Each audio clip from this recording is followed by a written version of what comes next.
This has been a nice get-together. Good chance to see everyone. Welcome, everyone. We'll officially call to order the meeting of the Colton Joint Unified School District Board of Education on what is today, July 17th. We won't count how many days are left till the start of school, but there aren't that many days left, so it's hard to believe summer is moving along so quickly, but we are excited to be able to hold our meeting tonight and welcome you. We've got some great things on the agenda to go over today, and of course, some wonderful presentations, so we're looking forward to that. We will begin this meeting as we do each meeting. First of all, let me make an announcement that we do have Spanish language interpretive services. Mrs. Bueno's, I think, assisting somebody right now, but if she has a quick minute, she would come up and make our announcement for translation services for Spanish language. Thank you, Board President Flores. Good evening all. Muy buenas noches a todos. Yo soy Cintia Bueno, soy recepcionista y traductora del distrito. Si alguien desea los servicios de intérprete, los tenemos disponibles. Me puede encontrar en la mesa trasera al ingresar al salón. Tenemos los audífonos que pueden utilizar y escuchar la reunión simultáneamente. Muchísimas gracias. Thank you, Mrs. Bueno. We'll begin with our Pledge of Allegiance, and I would like to ask Director Rob Pearson if he'll please lead us in the Pledge of Allegiance for today.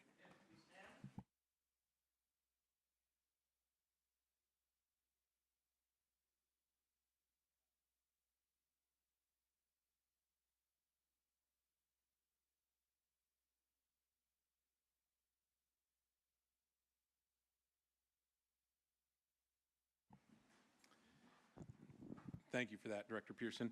And Ms. Medina, if you would please go ahead and call roll for those that are in attendance. Mrs. Haro? Present. Mr. Fuentes? Present. Mrs. Flores? Present. Mr. Flores? Present. Right. Thank you for that. First item of business on the agenda is item 1.3. This is the adoption of our agenda. Currently, I see that there are no requested amendments to the agenda. Is that correct, Dr. Miranda? Yeah, that's correct. All right, so we won't need to take any action then to amend the agenda. We'll go ahead and accept the agenda as presented. That will jump right into our special presentations for today. We have a lot on the agenda today and some great presentations. We'll begin with item 2.1, which is a check presentation. It's always a great way to start, a check presentation. And I'm going to call to the podium our Assistant Superintendent of Business Services, Mr. Fromm, to please introduce this presentation. Good evening. I would like to invite Mr. Jay Kim up to introduce our friends from Iran. They're going to present us with a check back to the district. Good afternoon. In 2024, December, we did LED lighting retrofit at Joe Baca Middle School. We upgraded over 1,000 lighting fixtures to improve our light quality and to promote sustainability and energy efficiency. And we also partnered with IREN, the Inland Regional Energy Network, for processing incentives and rebates. So with this lighting retrofit, we're providing better lighting for our students and saving energy.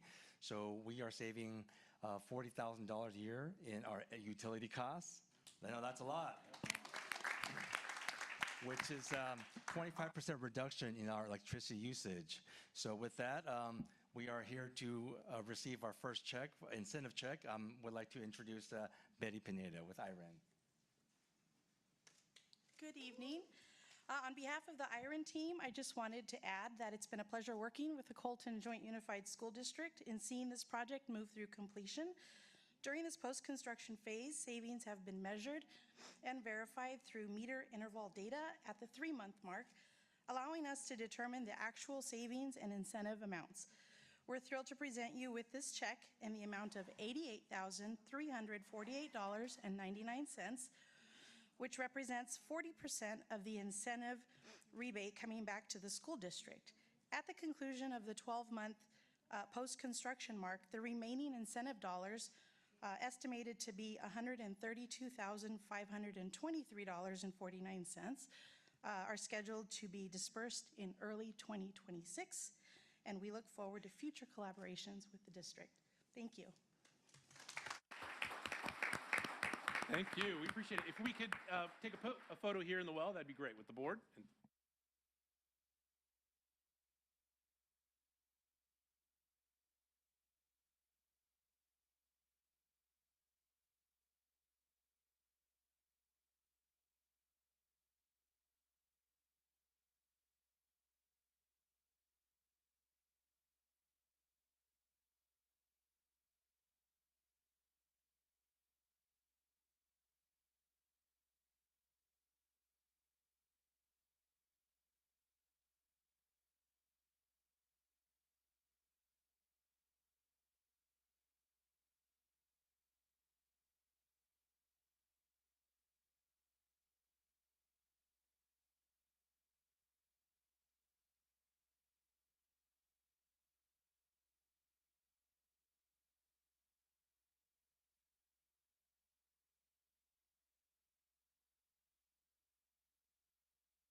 All right, thank you for that awesome presentation.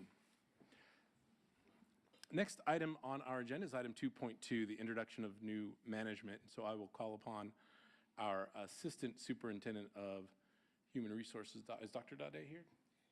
You know what, actually, he's not. All right, so we have our directors pitching in. So Dr.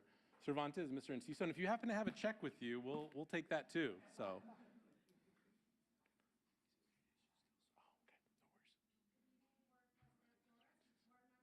Superintendent Dr. Miranda, and members of the audience. Tonight, we have the pleasure of introducing one of our new management, new persons to our new management position, and it is Celine Workman. So if we can give a round of applause to Celine and have her come up here.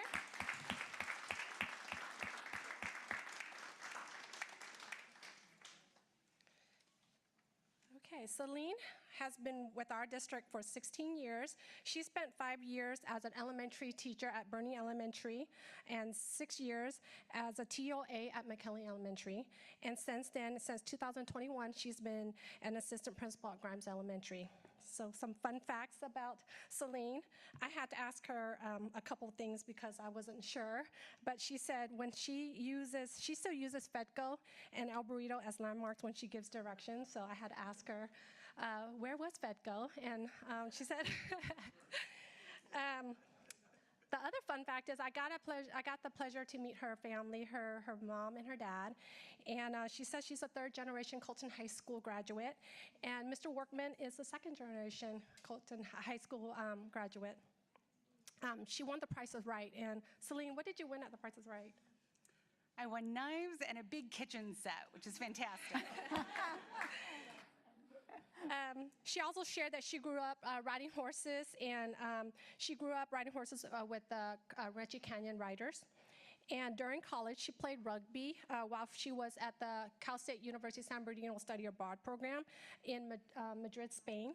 And that's where she learned how to speak Spanish. And she is super excited to be the new principal of Lincoln Elementary. And at this time, we want to share a couple words. So good evening, Board President Flores, board members, Superintendent Dr. Miranda, and members of the audience. I am truly honored and to be entrusted as the principal of Abraham Lincoln Elementary. So as a third-generation Colton High School grad, I'm proud to work in the district that helped shape me. I believe leadership is rooted in service, and I'm humbled by the chance to support our students, staff, and community. I look forward to leading with heart, purpose, pride, and because at Lincoln, we're Lions. So Lions take care of our pride.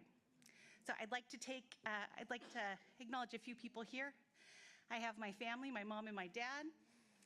I have some friends in the district who you know I have Free, King, and then I have Anna Mae Smith, and then I have a childhood friend, Tracy Mars, who have come to support me. And I really couldn't be here without the support of these amazing people. So thank you.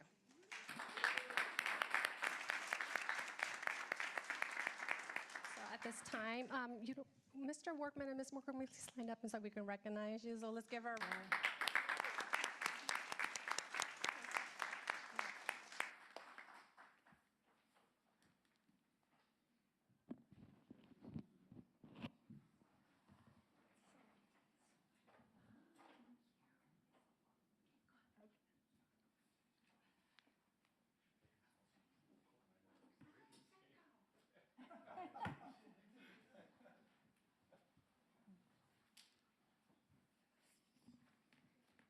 Round of applause for Ms. Workman.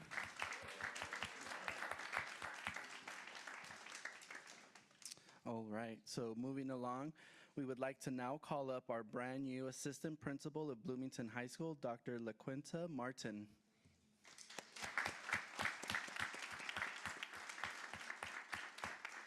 So Dr. LaQuinta Martin is new to our district. She is not new to the profession. She has been a vice principal for over 5 years. She has been the Dean of Student Affairs for over 2 years. And it seems like generation of 3 is also over here. She's a 3rd-generation teacher. She misses being in the classroom, especially in the CTE business and finance pathway. You're soon going to find out that Colton is a CTE powerhouse, so welcome. She also enjoys fitness and cultural foods. She is a weekend warrior who serves in the Air Force, National Guard, and has prior AmeriCorps volunteer experience. She is a published author and podcaster. She loves tea, coffee, and books, and coffee and tea, probably to get you through those weekends. Yeah, I could see. Amazing. And then this was the creme de la creme. Her favorite colors happen to be gold and blue. So when we heard that, we said, okay, come on board. But I would like to have a round of applause and welcome Dr. LaQuinta Martin to our district.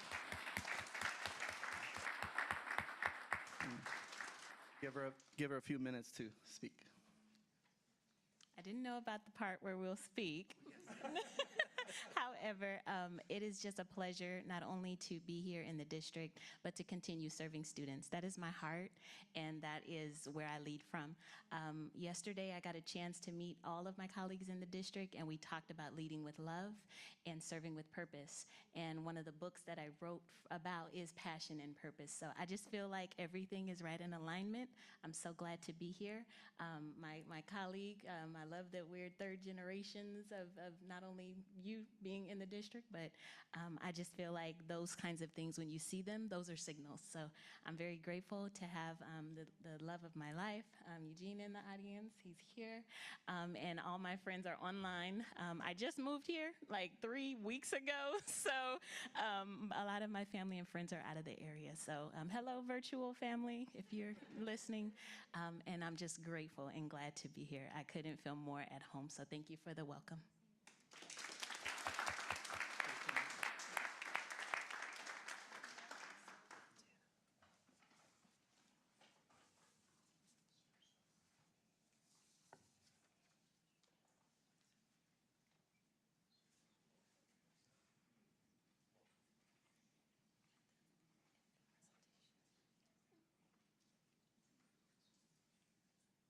A final round of applause for Dr. Martin. This will end our presentation of new management. Thank you. We appreciate it, and welcome to the new faces to the district and folks who aren't new to the district but new to their role in the district. And we are so excited to have both of you join us, and I think it's a strong indication of how great this district is that we have folks from both within and from outside wanting to be part of this family. So Dr. Miranda, we appreciate that. And yes, and for those of you who don't know, Fedco was Walmart, Target, and Costco before there was a Walmart, Target, and Costco. It was awesome, by the way. So, yeah, it's right. We had to have a membership card. It was a great, yeah. All right. Our next item on the agenda is employee recognition of item 2.3. And again, an opportunity to recognize some amazing people who've been with the district and who are doing amazing things for our children. So I will go ahead and turn it back over to our directors for that presentation. Thank you. We're here to present our Employee of the Month for May. Unfortunately, they were not able to be here in June, so we want to make sure we take the opportunity to present them. First up is our certificated Employee of the Month, and that is Dr. Christine Whitmire. And so we would like to invite her up here, and let's give her a round of applause.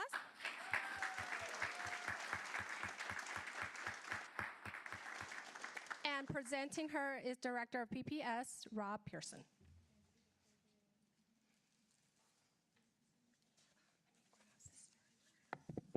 Sure.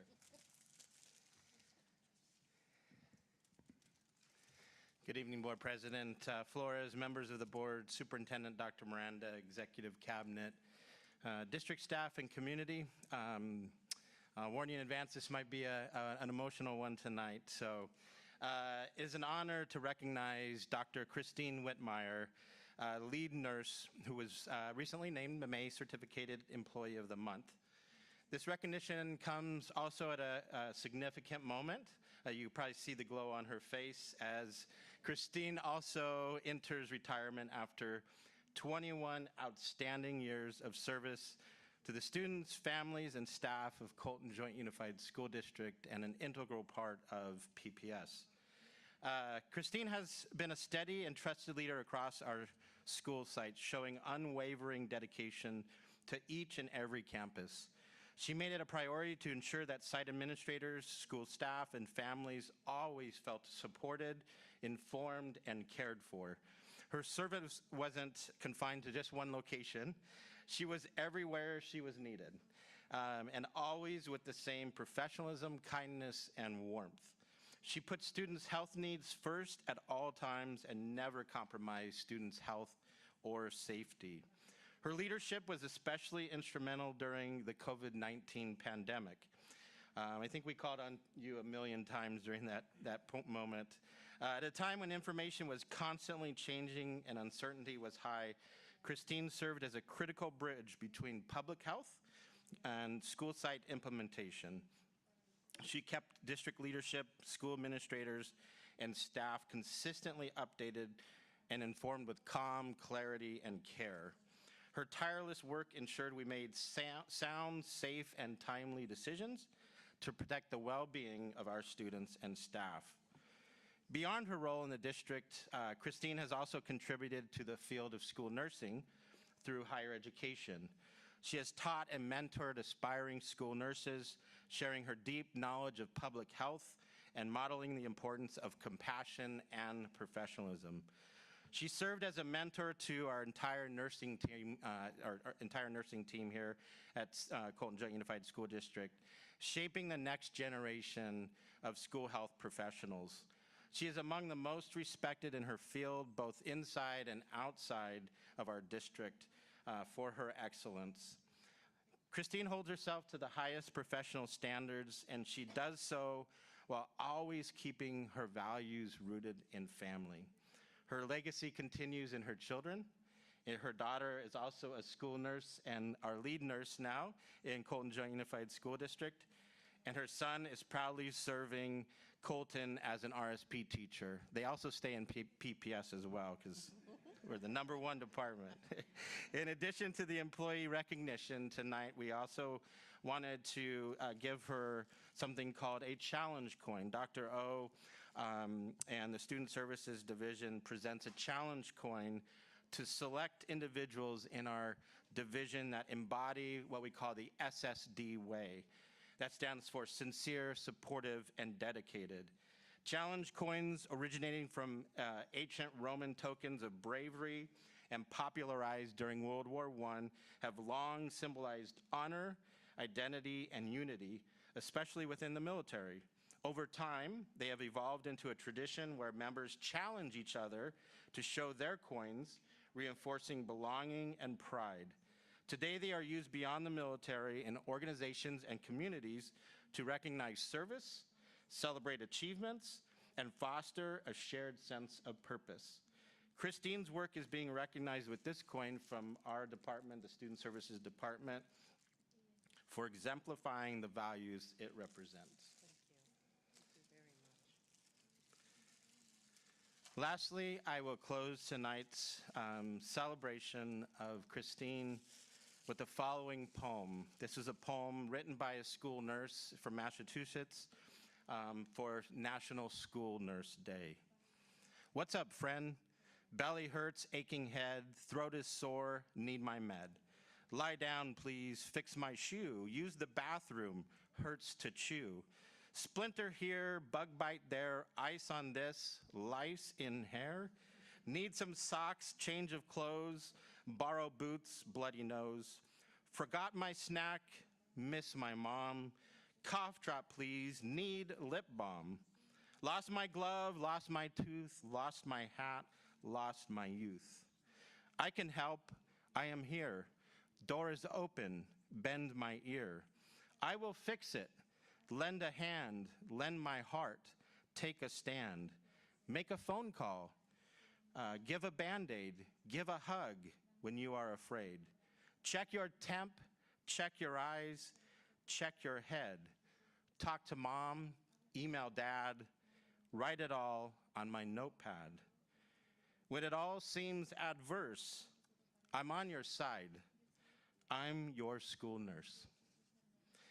Christine has left an extraordinary impact on our district and will be truly missed. She is irreplaceable, and she will always have a home here in CJUSD and definitely with PPS. On behalf of all of us, thank you, Christine, for everything.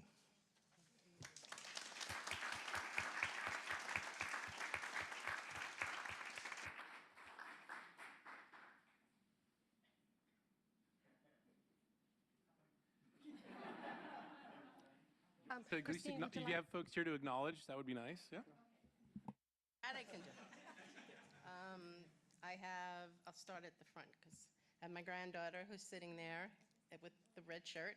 That was the reason I didn't make it in May. She graduated. Then I have Kira. She's a good friend of my best friend from kindergarten who's sitting next to her grandma, and Nicole, her daughter. So they're family. Then I have my daughter, who I leave with all of you. I have Christine. She's from Washington High School. My son-in-law, Brayton Williams. Jessica Hernandez, one of our other outstanding nurses in the district. And Christiana, there she is with the baby. So they all came to support me tonight. And I thank you all very much.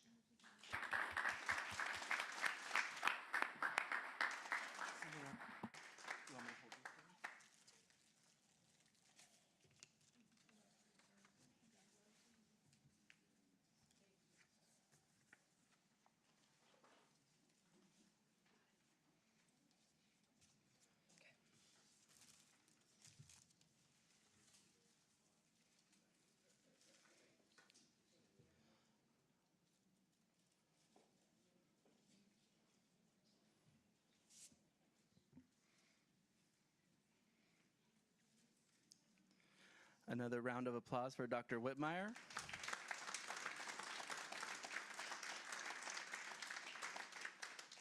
And for the best behaved baby I've ever met. Okay, moving along. Up next, we would like to recognize Dr. Wendy Moore, our Director of Language Support Services, and to recognize her this evening is Dr. Peterson.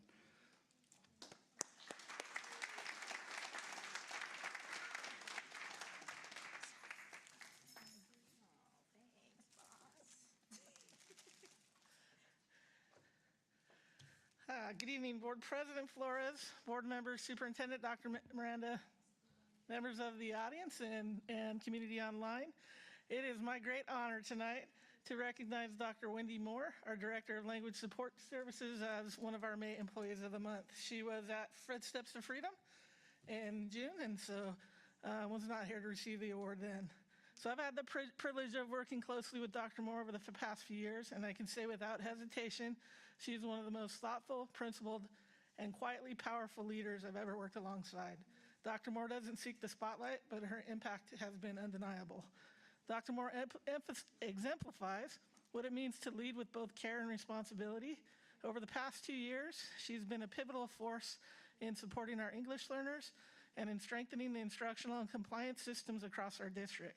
As a primary liaison with the Department of Justice, she took on the responsibility of designing and implementing a district-wide plan that not only met legal obligations, but more importantly ensured a high-quality, equitable instruction for our students. And for those of you that don't know, that lawsuit came maybe a month and a half after she started, so she was like, well, what did you get me into? I didn't sign up for this. But because of her leadership and her work, our district was able to successfully end the 11 years of oversight. And so what I admire most about her is how she balances high expectations with deep empathy, whether she's mentoring her team, creating space for feedback, or helping site leaders strengthen their support for English learners. Wendy leads with heart. When I asked her team, they shared she never loses sight of our purpose, and she leads with a sense of responsibility that keeps students' needs at the center of everything we do. Another stated, she has guided our teachers, support staff, and administrators with grace, humility, and intelligence.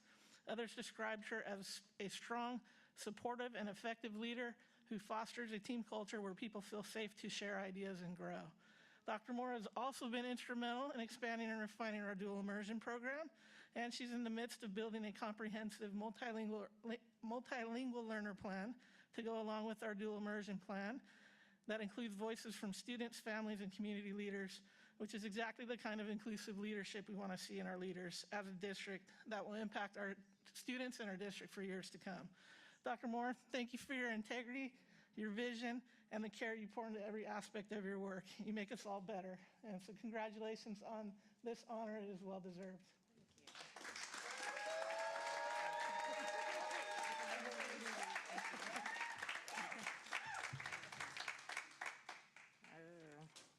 Okay, I'll be quick. So, thank you for the recognition. Those who know me know that I'm a person of little words and that public recognition is actually a little painful for me. But I'm going to take this time to say thank you to everyone that contributed to the great work that LSS has had the privilege of leading over the last couple of years. And first is to you, Dr. Peterson. So I just want to say thank you for trusting me. And I say trust because she always allows each of us directors to use our professional judgment and creativity. She never sees her way as the end-all be-all, and that's what helps us as directors be our best selves for each of our departments.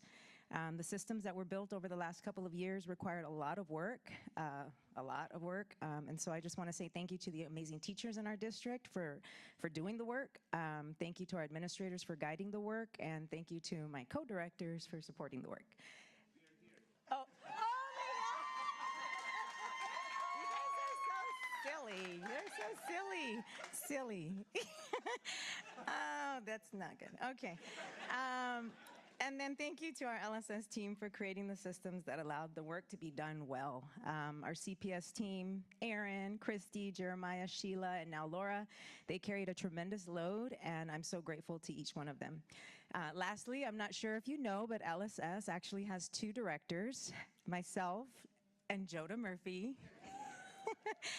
In Ecclesiastes, it says that two people are better than one, so they can help each other succeed. So if one person falls, the other one can reach out to help, but someone who falls alone is in real trouble.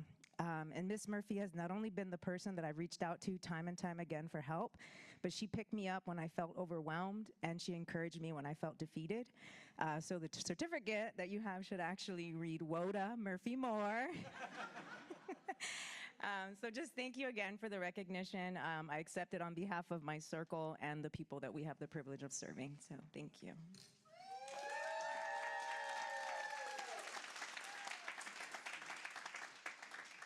My family. I do have family. I have my mom there. Mom, say wave. She's a little lady. She's a little powerhouse. And I'm her baby. I'm the youngest of 7. I'm her favorite. She finally got it right at the last one. And that's my amazing son, Brian. And all these people. Thank you, guys.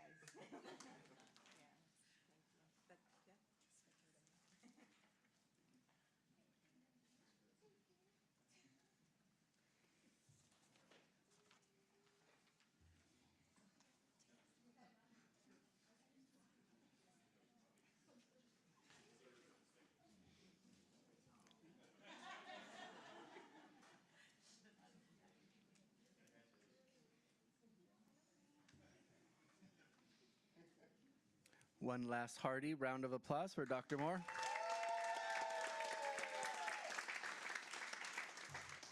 And that concludes our presentations for tonight. Thank you. We appreciate that. And thank you to the cheering section. Usually when folks hold signs in public meetings, they're not nearly as friendly. So we'll take this. This was awesome. We'll take it. We like this. And again, congratulations to Dr. Whitmire and Dr. Moore for all the hard work, the commitment, the dedication, the lives that you've touched. So many students and so many families. So, all right. And what we'll do is we'll just, we've got public comment. We'll jump into that next. And I do have a couple of public comment speaker slips with us. I know that there's family here, so I'm just going to pause for about 30 seconds, Dr. Miranda, just to allow folks to work their way out that we're here for the special presentation. So we'll just take a 30-second pause.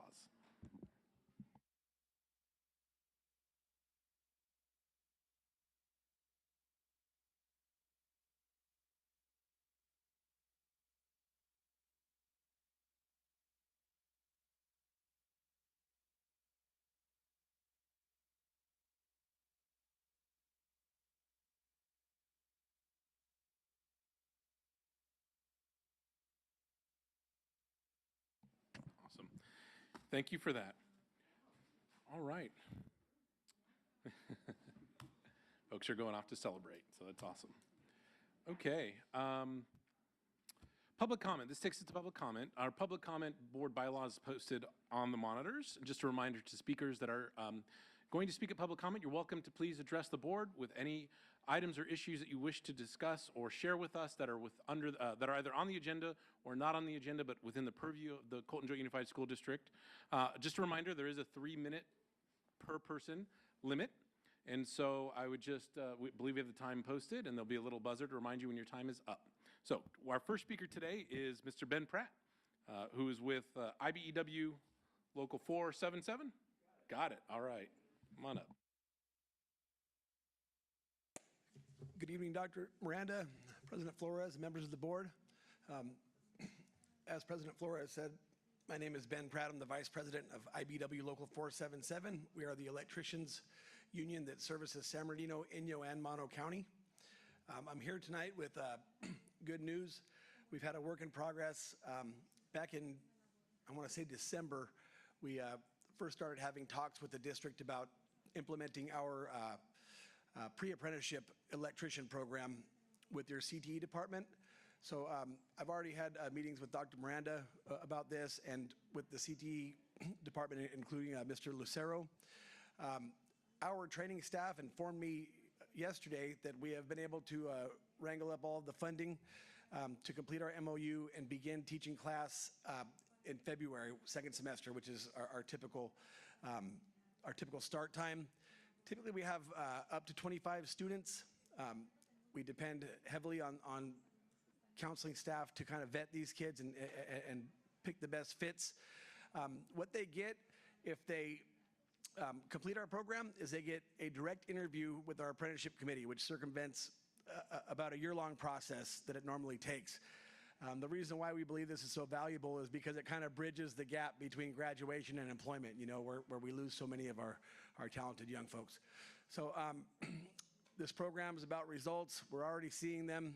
We have this program up in some other districts in the region, and we're already graduating students and having them be accepted into our ranks and start learning that or earning that living wage middle class income.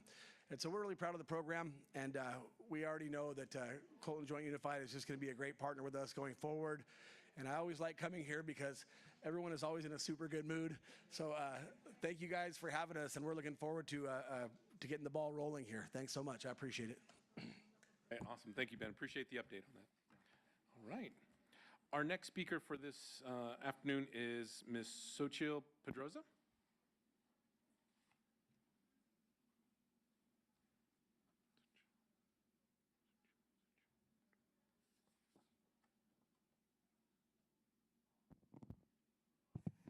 Good evening, members of the board. My name is Xochitl Pedraza. I am a grandmother of a student at Zimmerman Elementary, and I would like to know if the board has any updates on the Zimmerman Elementary, either construction, remodeling, or relocation. For the school is soon to be started, and the construction might be renewed around the area. And I just want to know what is the district measures to protect our students from dust, noise, and traffic. Last year, the houses were destroyed, and the only barrier that our students had from the playground was just the chain link. For a couple days or weeks, there were a lot of demolition going on, so they were exposed to a lot of noise and contamination. Machinery noise, parents, we had a nightmare for traffic in the morning. We were allowed to have 15 minutes before the regular starting time, so we can go and drop our kids before our times to go to work. But that was not enough. It was still a nightmare. At the moment, everything around is, I know that it's not your, the public works is not in your domain, but again, it's still, everything is closed off. We have to go around everywhere to get to our houses or the school. For again, it's not that long before the school starts, and I want to know what the district is doing to advocate for our students. Either is there any, the warehouses, are they still going to be built next to Superman? Are we going to have the same scenario in the beginning of the year? any, word of the relocation, anything? Thank you, Ms. Pedraza. And what I will do is, we have your your card, but we don't have your contact number. If you wouldn't mind, I'll give this to Ms. Medina. If you wouldn't mind putting a contact number down, we can follow up with you. Do you mind taking that, chair? Okay. Thank you. Our next speaker is Jocelyn Torres.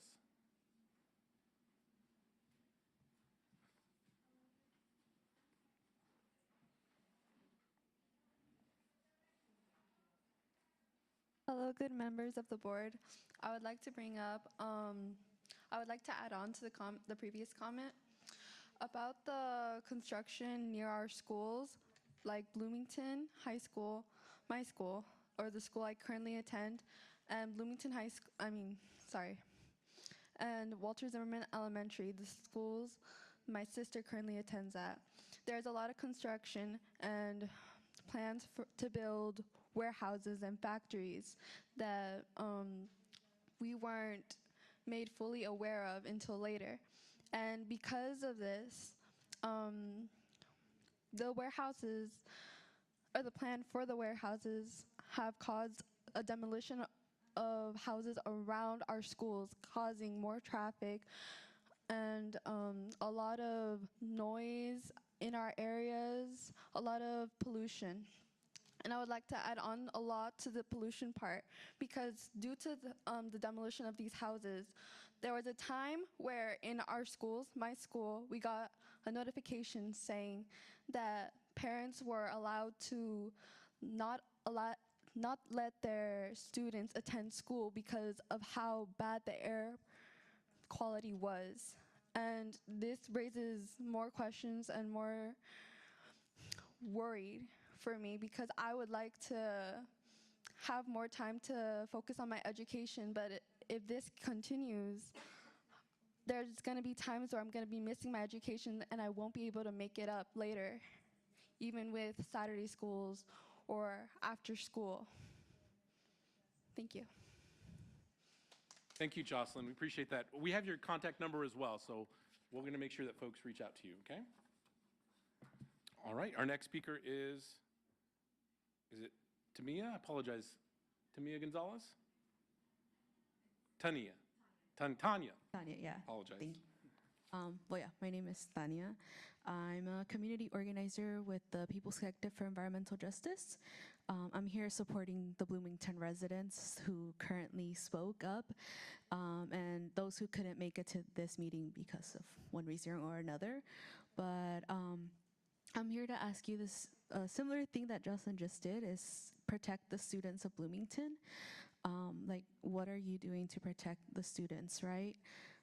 You just heard from them. There is a lot of air pollution, a lot of contamination that came from the demolition of these homes, but it's not going to end there, because the warehouses are going to bring even more contamination with the big rig trucks. So I know this board doesn't take votes or makes decisions on what projects come in or not in Bloomington, but you do have the responsibility to protect these students as well. So we're asking for transparency and communication between us, the residents, and yourselves to see how we can work together to protect them, to protect the students, the teachers, and the community in general, in Bloomington, because sadly, last time it was on the table, you didn't really do much to protect Zimmerman, but you still have a chance. It's not built yet. Zimmerman is still there, so you still have a chance to do something for them and to do something for this community. So we would really appreciate if you can communicate with us. I know one of my colleagues tried reaching out to you all to set up a meeting or something. I think she only received answers from Dan Flores, so thank you. But yeah, we would really, really appreciate you communicating with us and see how we can work together. Wonderful. Well, happy to do that. If you could include a phone number, an email, something, so we can actually contact you, that'd be great. I'll pass that down to Miss. And our final speaker slip for today is Miss Jem Montez.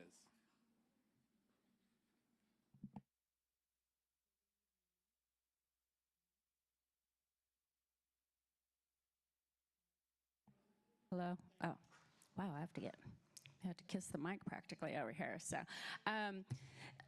Good evening, members of the board. My name is Jem Montez. I'm also with the People's Collective of Environmental Justice, and I'm a Colton resident here. So I do work with Colton, Bloomington, and San Bernardino residents.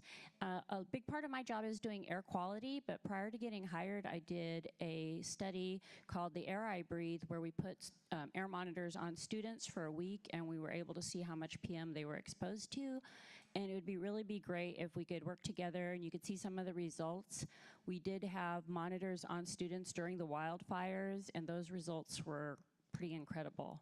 So again, we are just extending an olive branch. We want to work with you and see how we can work together to maybe get more air monitoring going on, or maybe some kind of education for the students so they can learn how, and their families, so they can learn how to better protect themselves.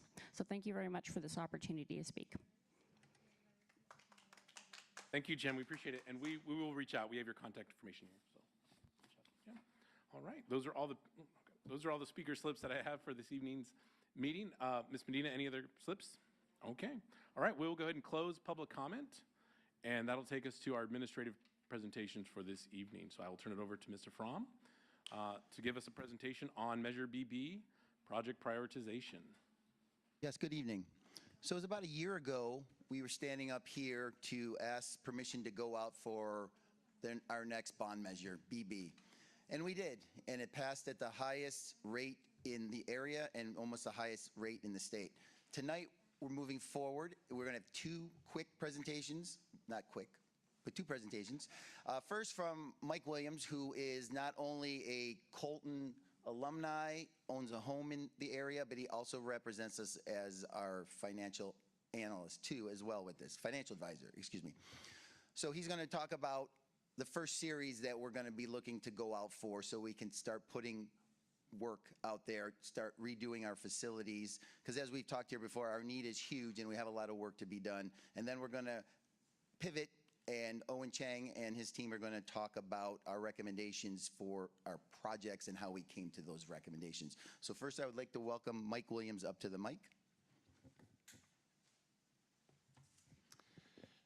Good evening, Board President Dan Flores and board members, Dr. Miranda, executive staff, and people in the audience here. My name is Mike Williams. I'm the financial advisor for the district. And first of all, I want to say congratulations on a great effort on the election, very successful. And so here we are with everything in place to do the first series of bonds. Okay, and just to show you the, the parameters that we have to, the hoops we have to jump through. We had the GO bond election, and so that it was approved by the voters. Education code limits the amount of outstanding general obligation bonds the district can have. That's a percentage of the district's assessed valuation, and that works out to be $433 million. We still have some election of 2001 bonds outstanding, about $40 million. We have $163 million of bonds outstanding for election of 2008. So you have a potential bonding capacity under the education code of $230 million. With the election of 2008, the voters approved issuing $225 million worth of bonds. Of that amount, we have $44 million left, and that election had a limitation of $60 per $100,000 of assessed valuation. The election that was just passed last year also had a $225 million authorization. And there was a strategy to, maybe help with the vote on that, about limiting the levy to $40 per 100,000, and that worked out very well. So next slide, please. So this is just a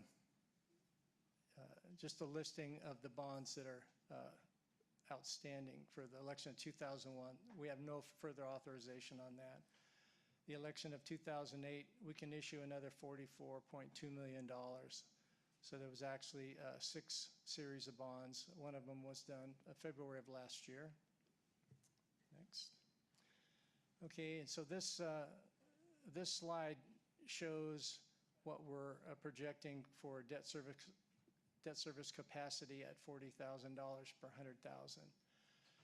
So we take the assessed valuation. San Bernardino County makes us take a haircut of about 8% for delinquency factors for property tax payments. And so for the current year, that would allow about $6.4 million for debt service. So when you just go down the list, it increases at about 4.9% each year. And you can see with the chart on the right that we have a limitation in the early years of how much debt service we can pay.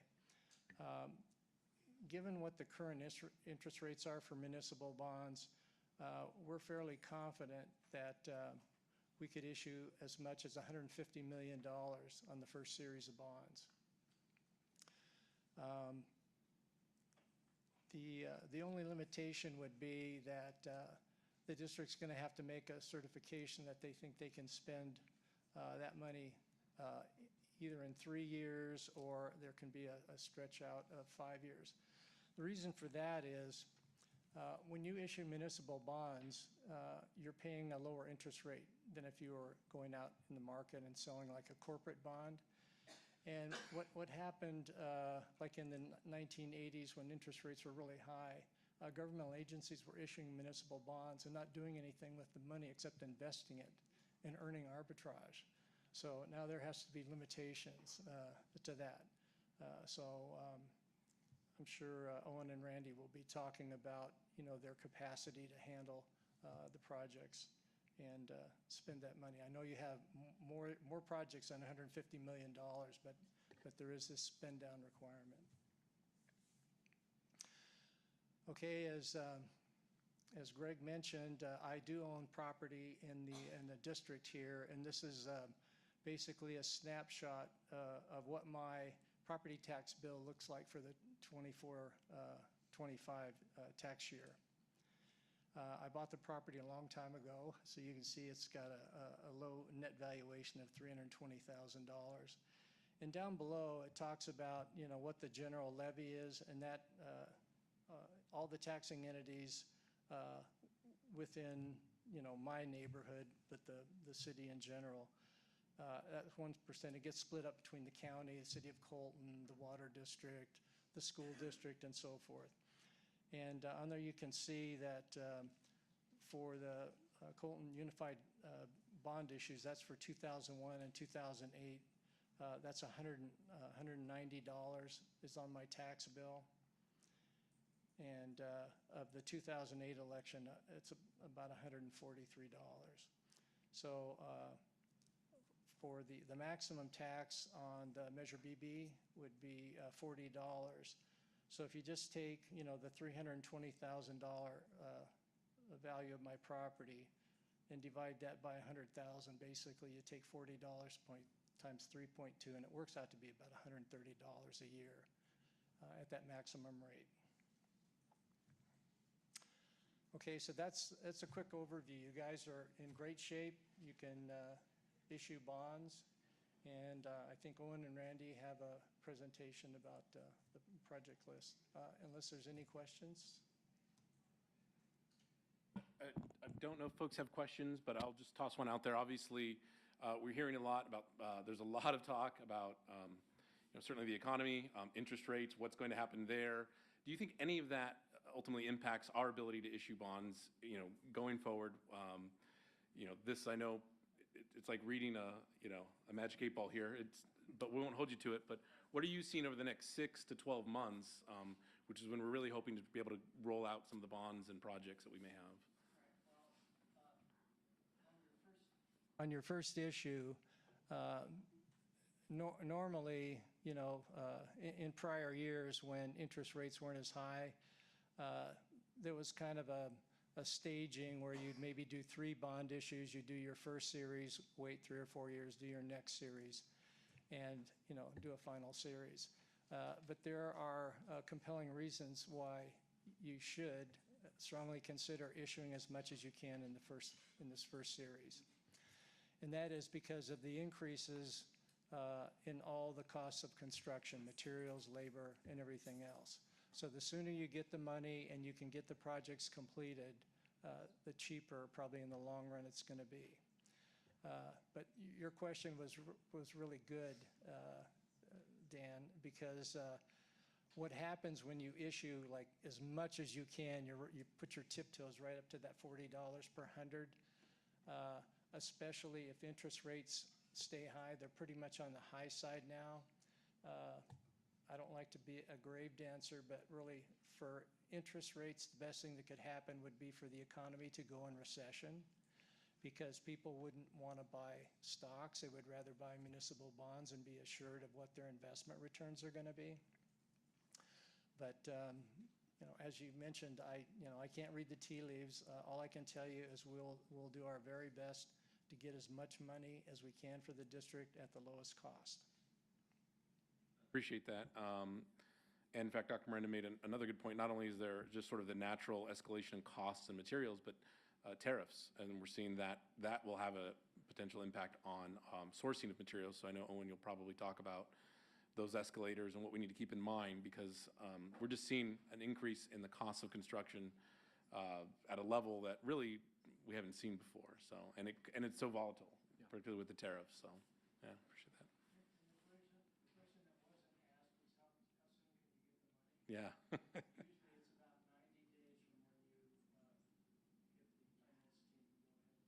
Okay. Good to know. All right. Any other questions from board members? No? Mike, as always, thank you so much. We really appreciate your input. Yep.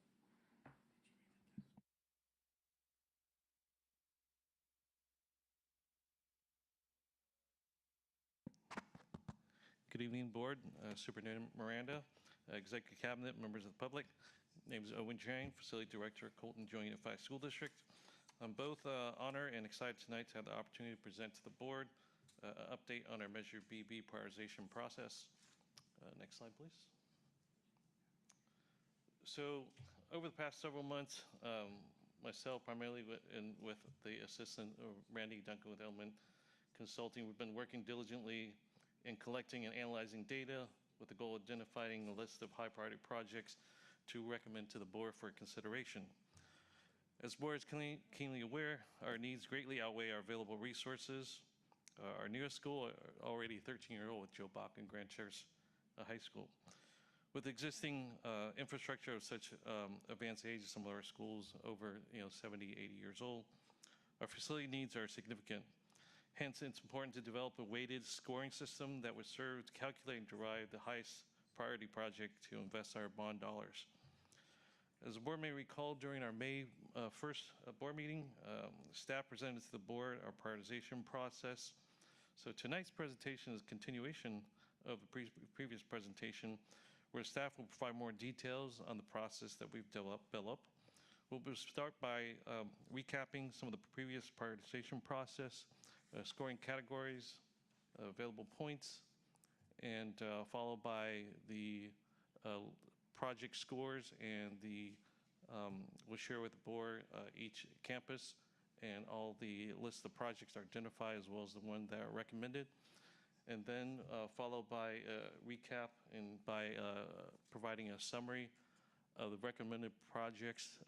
There are total 47 projects that we recommend for the next 3 years. And then we're going to discuss the next steps. All right, next slide, please. Again, just a quick recap.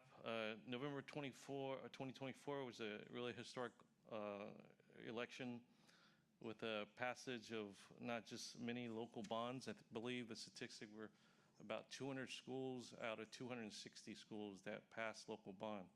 In addition to that, we have Proposition 2 at the state level that passed, had allocated $8.5 billion towards assisting the funding of the address the school facility needs. Next slides. So the successful, the measure bond election will really give the opportunity to transform our schools, community and positively impact the educational experience of our students. Again, I want to take this opportunity to thank everyone involved, particularly the community, for their ongoing support and trusting us to continue to make impactful improvements to the learning environment for our students. Next slide, please. All right, this is just, again, recap Mike Williams, his analysis. We are looking at the possibility of issuing up to $150 million of bonds with our initial issuance. As I mentioned earlier, as the board is also aware, with significant amount of needs. I think that last presentation we had about outstanding $1.2 billion of our facility needs, and you add an escalator from 2017 of a little under 52%. Our identified needs are at $1.8 billion. So also just kind of point of reference about just the strategy and trying to maximize our issuance, just point of reference. We're based, with my conversation with some of the trade groups, we're still looking at, about 5 to 6% annual escalation. With the $20 million project, if we're able to get the project move up a year sooner, that's $1 million of difference. And if you add that, it becomes cumulative. So really, from a financial standpoint, the sooner we can get it out the gate and get it constructed, the more purchasing power we would have. I don't mean to interrupt, but I just, for clarity's sake, the $150 million that could be transacted in Series 1, that's BB, that's separate from the roughly $40 million that we still have in Measure G, correct? Yes, that is correct. Yeah. All right, next slide, please. Again, so the next few slides is just to recap some of the previous presentation. Talks about prioritization, scoring category, and the point system that was previously presented. Next slide. Again, prioritization, I know something that's important to the board is making sure to get stakeholder engagement. I know some of the board members actually took walks and looking at the status of our needs of some of our aging facilities. As mentioned before, staff conducted a Google survey. We solicited input from classified certificated staff. We even solicit input from students and as well as the parents. We also survey principals to identify their priorities.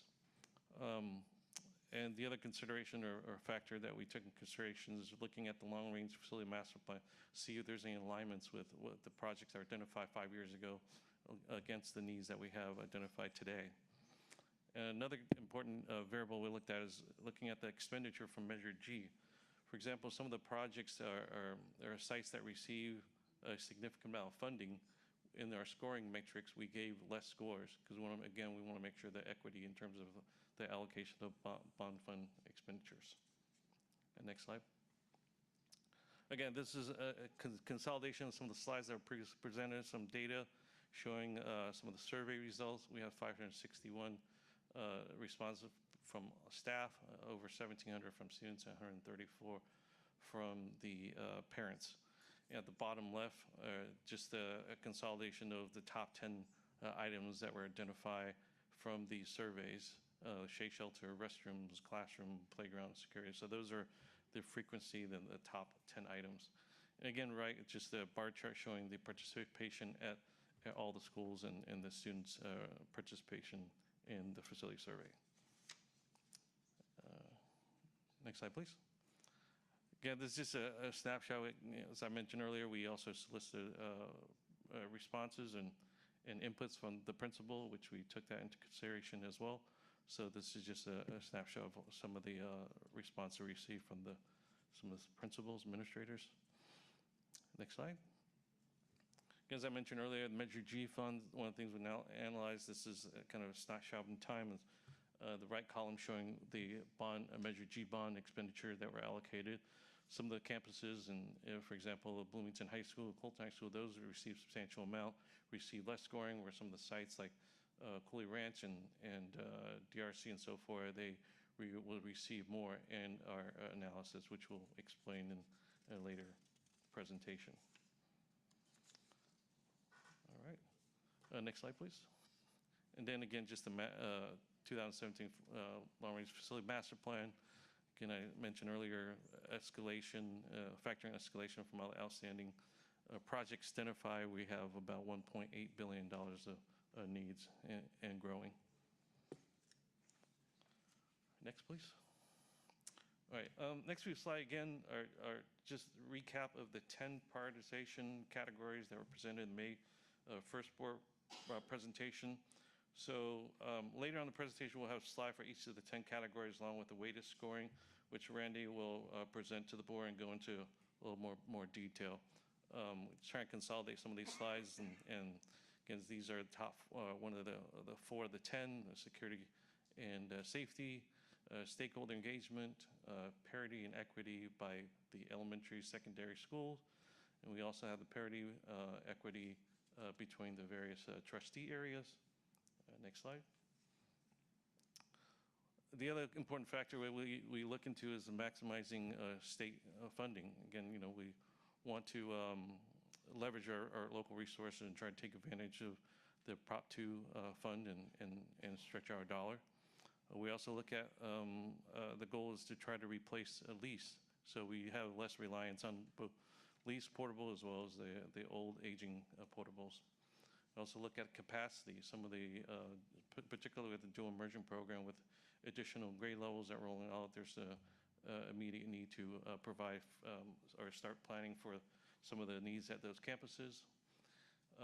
Also aging schools and looking at the age of the campuses, obviously with the older schools, will yield higher scores. Next slide, please. And again, I mentioned earlier about the Measure G, looking at the allocation as well as the long-range facility master plan. So at this time, I'd like to turn over the presentation to my partner in crime, Mr. Randy Duncan. He'll go into a little more detail on some of the scoring explanation on the matrix for our prioritization effort. Thanks, Owen. Next slide. So here, more details on each of the categories and the weighted points that each of the campuses and each of the projects could avail themselves of based on the circumstances at each of the school sites. So if the projects were addressing a safety and security issue, a significant one, like a public address system, fire alarm, CO2 sensors, security surveillance cameras, perimeter fences, improved site lighting, or even, actually we didn't put it on here, but we could have, playground equipment. Very old, unsafe playground equipment would actually avail, that particular project would get 45 points if we needed to replace playground equipment at a particular school. So if it's a severe safety and security issue that we want to address, they get 45 points, the project would. If it isn't that significant, but there is a safety concern, 30 points, then 15 points, and 0 points. The next slide. Stakeholder engagement. So as Owen said, if principals weighed in and identified the projects were also identified potentially as a result of the site tours. If it was concurrently identified in the Google surveys or archival stakeholder engagements from this preparation of the 2017 Long-Range Facilities Master Plan, then those projects got 25 points, and if they aren't on any of those lists, they get 0. Next slide. Again, establishing and wanting to achieve equity from elementary schools, middle schools, and high schools, so that there's comparable teaching environments and facilities at each of those schools.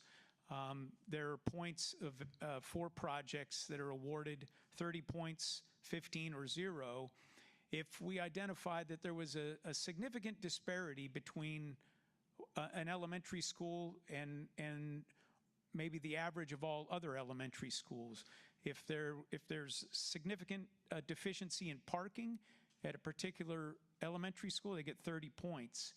And interestingly, that throughout the district, there are some schools that have significantly more parking spaces than they need, and others that that they fall well short of the needs just to have staff park there. As well, gymnasiums, multi-purpose rooms, CTE facilities, and just the new standard classroom or new specialty classrooms and or admin offices. So points are awarded based on that criteria. Next slide. Number 4 is parity and equity between the cities. So if there's, for example, programmatically, let's look, for example, at the culinary arts at Colton High School. If there isn't a comparable facility at the other high schools, then if those projects, if they are identified, those are going to get 30 points for equity between the cities. Additionally, if the projects are, well, just otherwise, programmatically, if we see a deficiency, it could even be, I want to say, numbers of shade shelters or the capacity of shade shelters at a particular school site that we absolutely need to address. It may get some parity and equity points for this in this category as well. Next slide. Maximizing the state match funds. As you're aware, modernization projects are eligible for 60% match. And the one way to counter tariffs and escalation is to do projects that are eligible for 60% match, because then your bond dollars, you're only needing to put forth 40% of the funding to make that project to go. These points are 45, 30, 15, and 0. If the project you would be eligible for a 60% match, you get 45 points. If it's based on each school site's eligibility, those funds may be limited. So if the project can only receive between 40 and 60%, it gets 30 points, and between 20 and 40% gets 15 points. And if there is no, or under 20% of state match, it gets 0 points. Next slide. If, again, new classrooms have been identified, and we brought it forward in May, that you have a significant number of portables, 480, 106 of which are leased, and we're planning to move out and aggressively address those leased portables. But if the project is a new classroom, a replacement of a leased or owned portable, gets 35 points. If it isn't, it gets 0 points. Next slide. In terms of capacity, the category 7 is the dual immersion program, for example, is a growth program. And so there's 2 fifth grade classrooms that are needed in 2026, 2027, and 2 sixth grade classes needed in 2027, 2028, and similarly at the other school. And so those get 50 points. We needed those to rise to the top in terms of points for growth programs. Next slide. And then you saw this slide before. We evaluated each of the schools by their age, and we actually did analysis of the percentage of portables at each of those schools, and that's actually found on a different slide. But just by the actual age of a school, if it's between 70 and, well, over 70 years, it got 45 points. Between 50 and 69 years old, it gets 30 points. The projects get 30 points. If it's between 24 and 49, it gets 15 points. If it's newer than 24 years old, it gets 0 points, those particular projects. Next slide. As Owen pointed out, if we have spent over $2 million on that campus and or are planning and are currently bidding or going to encumber over $2 million, then those school sites would get 0 points. The other school sites that have not had $2 million of Measure G dollars spent, they get 25 points. And then the last category, and then we'll get on to the actual scores. Next slide. The Long-Range Facilities Master Plan, I'll just point it out again, and everyone's aware that your 1.275 need escalated less, the work that's been put in place is escalated to $1.8 billion, just shy of 52%. And it certainly lends itself to selling whatever capacity you have to sell bonds, and then to move out so that you put that into a brick and mortar construction instead of losing it through escalation. But if the projects are in the Long Range Facilities Master Plan, they get 25 points. It means they were identified as a need 8 years ago. It means that we should give those 25 points, and if they're not in there, it's a 0. Now we'll get to the actual scores on a school-by-school basis. Next slide. Oh, this is a summary of all the points by the 10 categories. The maximum total points available for each of the projects to score is 355 points, but you won't actually see any projects that come close to that, but that's if there was a particular project that got the maximum points on all 10 weighted categories, that's what that project would get. Okay, now we're going to move on to the actual scores by school and the identification of what are the highest priority projects that are recommended. And as Owen pointed out, we have 247 projects, and they all were scored.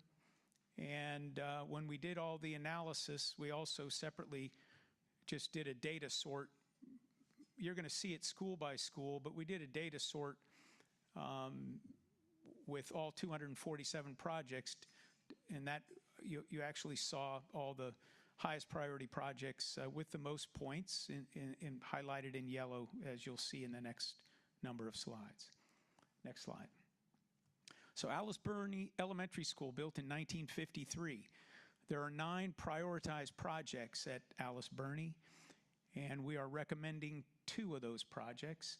You'll see the top 2 lines.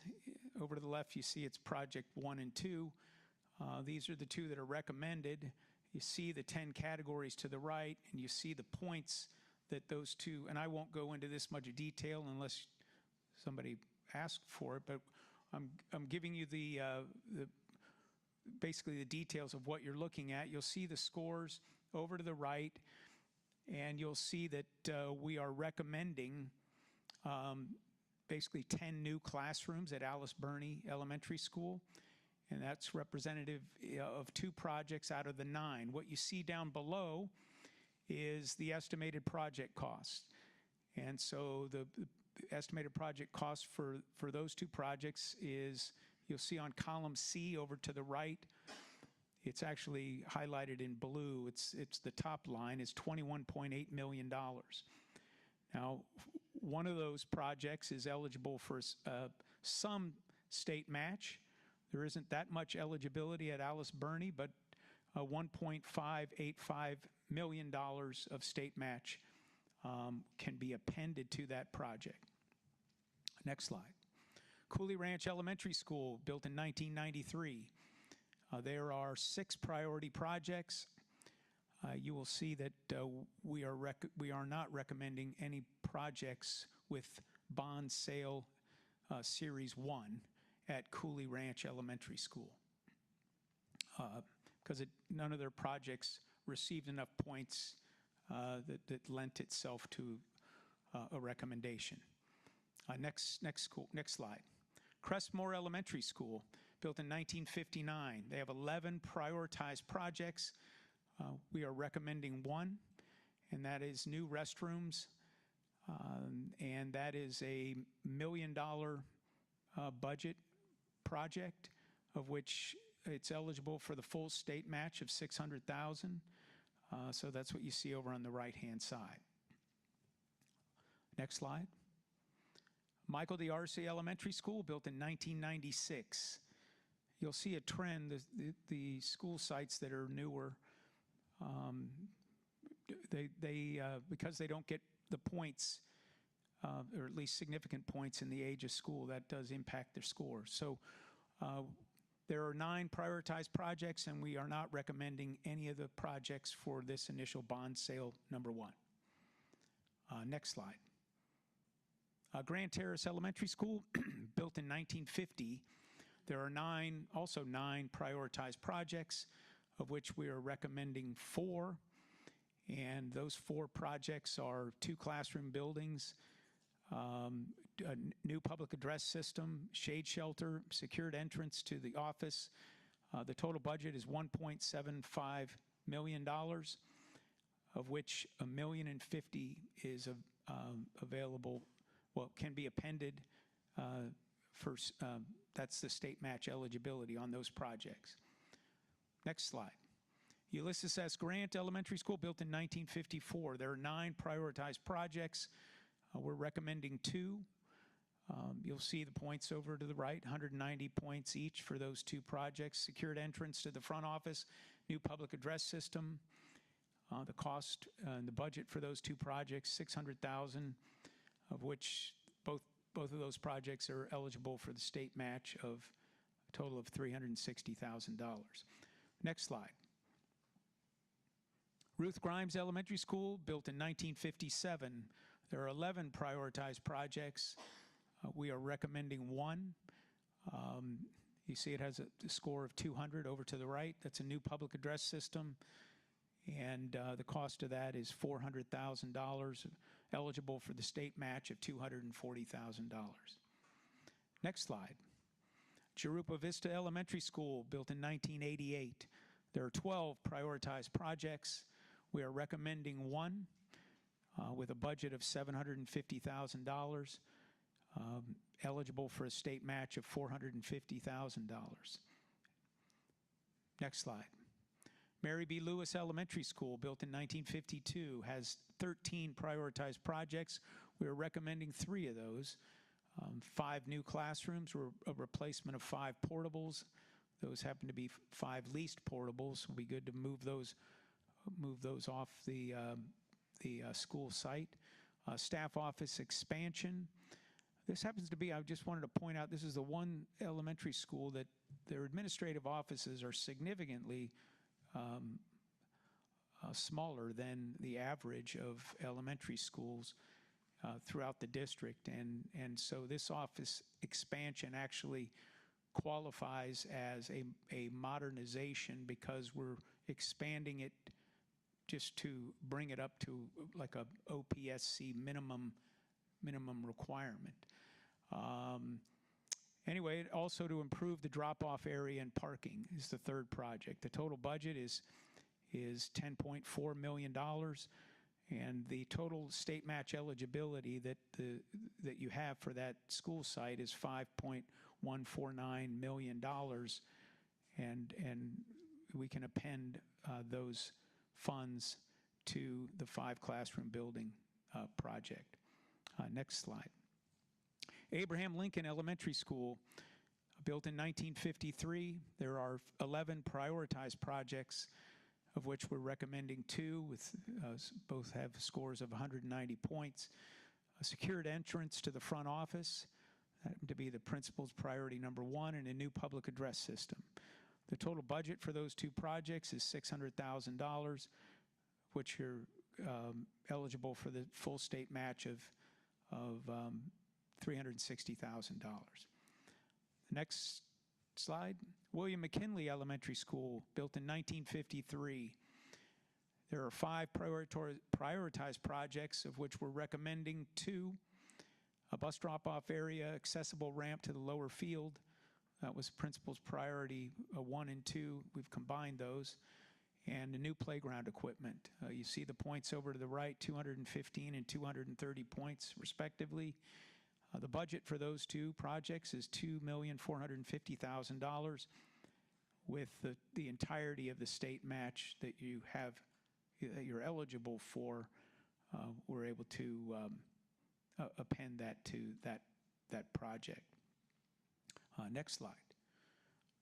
Rache Canyon Elementary School, built in 1987. There are 8 prioritized projects. We're recommending 1. It's a shade shelter for the lunch area. That's the principal's priority number 1. Has 185 points.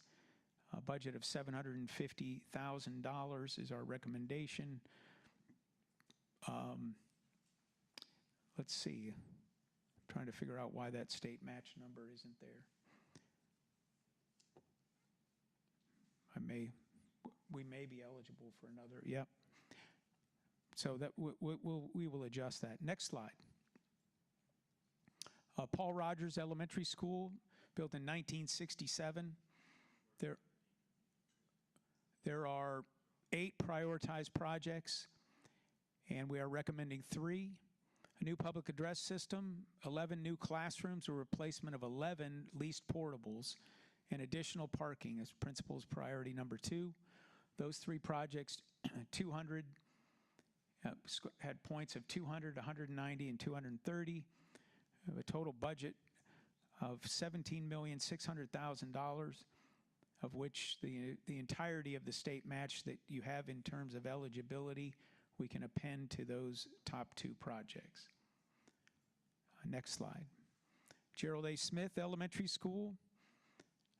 There are 7 prioritized projects, of which we're recommending 3. And those 3 projects are new public address system, 6 new classroom, replacement of 6 leased portables, new classroom buildings, new playground equipment area for primary level. The scores over to the right, you'll see 215, 235, and 230. Total budget for these 3 projects is $11,190,000, of which we are going to append or be eligible for and apply for the state match of $4,287,000. Next slide. Sycamore Hill Elementary School, built in 2002. There are 8 prioritized projects. We are not recommending any projects at Sycamore Hills for this initial bond sale number 1. Next slide. Terrace View Elementary School, built in 1968. There are 5 prioritized projects. We are recommending 1, which is 2 new TK classrooms. That scored 235 points, and the total budget for that project is $2 million, and you're eligible for the state match of $1.2 million, the 60%. Next slide. Woodrow Wilson Elementary School. I'm almost to the middle schools, right? Woodrow Wilson Elementary School, built in 1935. There are 9 prioritized projects. We are recommending 3: new public address system, new playground equipment and area, including swings, and a bus drop-off area. Principal's priority number 3. Scores over to the right, 215 straight across the board there. The total budget is $3,350,000, of which you're eligible for the state match to append to those 3 projects. Next slide. Zimmerman Elementary, there are 5 prioritized projects. We are recommending, is the principal here? We are recommending 2 of those projects.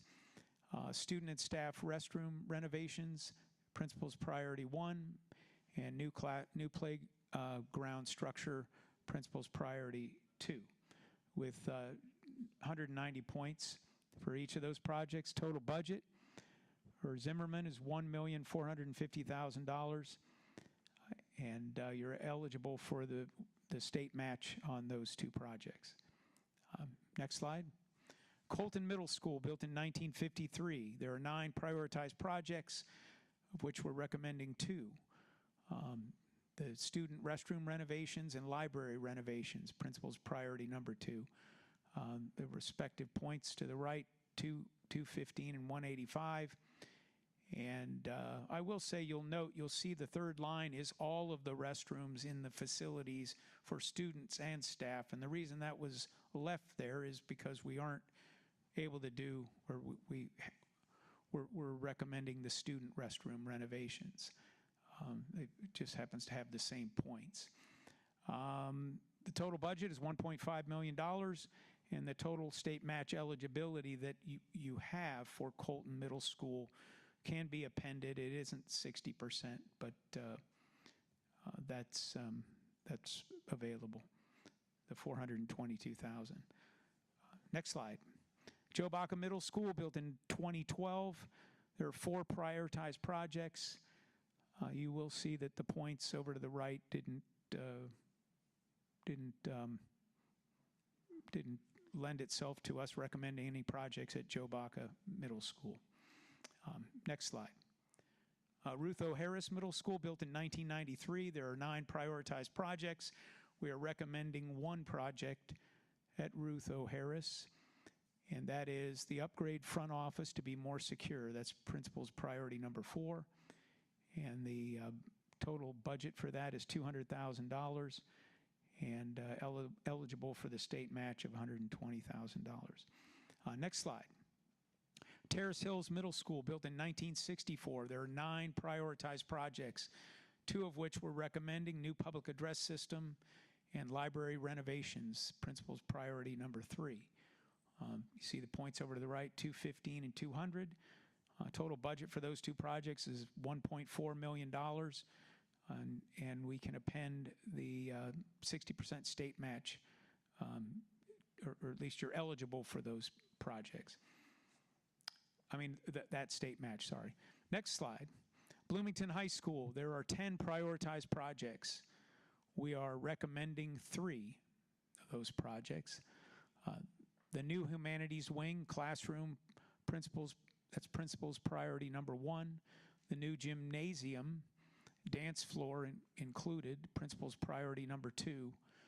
And turf replacement. You know what we're missing on, I should point out that under the new humanities wing and classroom, that is design only as well. It just got cut off there, I think. But anyway, those 3 projects, 220, 200, and 230 are the points to the right. The total budget for those 3 projects, oh, I see it says design only down below, are $7,250,000. And we can, I know, we are going to, I think we're, I'm going to need to figure out why we have $8.3 million over there. Yeah, that should, going to need to amend that. Next slide. Colton High School has 15 prioritized projects. We are recommending 6. Auditorium renovation project, music building renovation project, baseball, softball field lighting project, heel path program, turf replacement, and additional parking, design only. You'll see the points to the right. These are the ones recommended. On the next slide, you'll see the total budget identified. Total budget is $11,950,000, of which I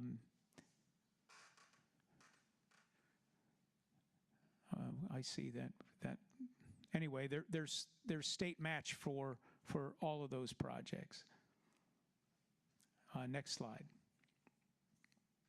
Grand Terrace High School, there are 7 prioritized projects, 2 of which are recommended. The career technical education building, principal's priority number 4, and shade structure, principal's priority number 3. The total budget for those 2 projects are $5.5 million, and we're looking to, the applications for CTE path funding, those grant applications go in December, and there are 2 paths identified, engineering and construction. And if we're successful with those applications, then $6 million can be appended to that project. And there's a shade shelter project. Next slide.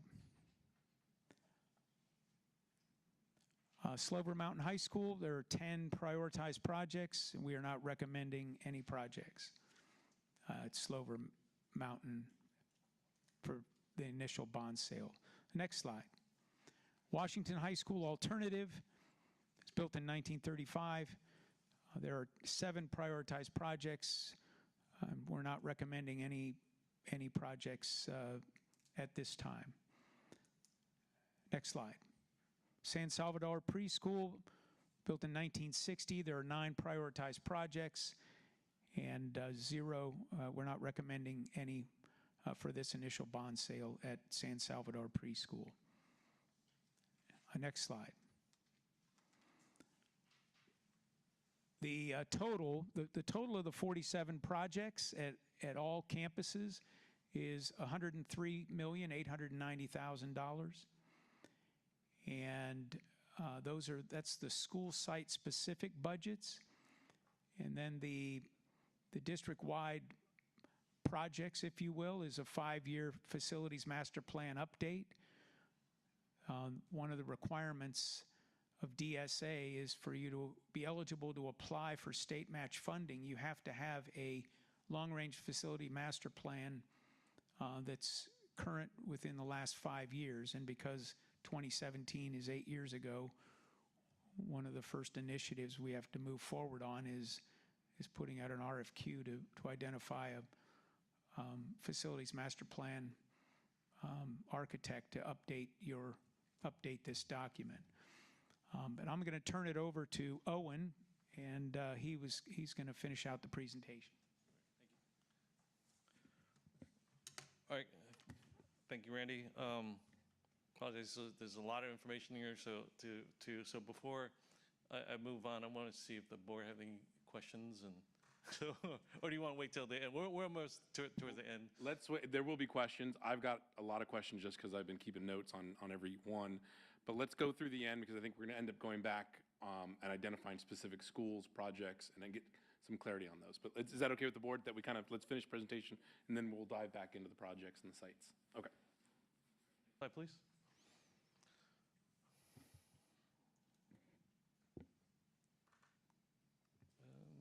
Is this? Oh. I'm sorry. Oh. Was it the same slide? Okay. Sorry. Okay. Summary. Okay. Yeah, so next series of slides are basically the same kind of compilation of all the projects that are recommended in a single document. We pulled out the ones that we are not recommending, and then we also broke up in different format too, so a little bit easier for board to kind of digest and understand the types of projects that we're recommending. Next slide, please. All right, so this is, again, as mentioned, there are 2 slides. This is project 1 through 28. Showing the project, the school sites. There are 2 sections if we can just like to bring the board attention to. What we did was we did an analysis of, this is the second slide showing projects 29 through 47. So at the bottom, it gives the total of how the project is distributed between the different schools, between the elementary, the middle, and the high school. You can see under the elementary, the green cell, column B, we have 73.2% of the project allocated for elementary school, with 3% middle school, and 23.8% for the high school.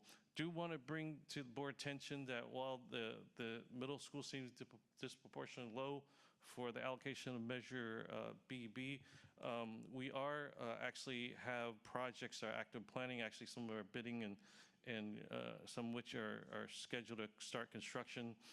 Some substantial improvements at both Terrace Hill Middle School and Colton Middle School, where we're either renovating or adding administration building and pavilions, and as well as a new locker building.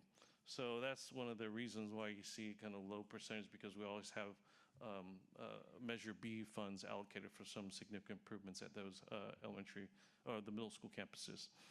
And also on the right of that, we also took the same information, divvy up into the various trustees area, so the board can see the allocation of the funding budget based on the different area, with 31% Bloomington area, 58% at Colton, and and 10% for Grand Terrace. Next slide, please. All right, this is just another same information, but formatted a different way. What we did was categorize by different project types. You can see the first section would be the new public address system. We have total 8 schools that we're recommending. We have security, followed by second section, the security entrances. We're recommending 4 schools. Same with the new playground structure. We have 4 campuses that are recommending for improvements.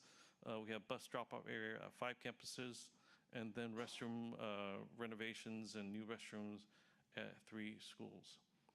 Next slide. All right. Continuing that, we have 4 sites that we're recommending with new shade shelters. Then we have below that a new classroom. We have 9 new classroom proposed. They're either new or replacing existing portables. That totals in, I think the number needs to update. It's about 54 classroom, I believe. Then we're also adding a HEAL pathway, a lab at Colton High School. The next series are the project types of the library renovations at Colton Middle School and Terrace Hill Middle School.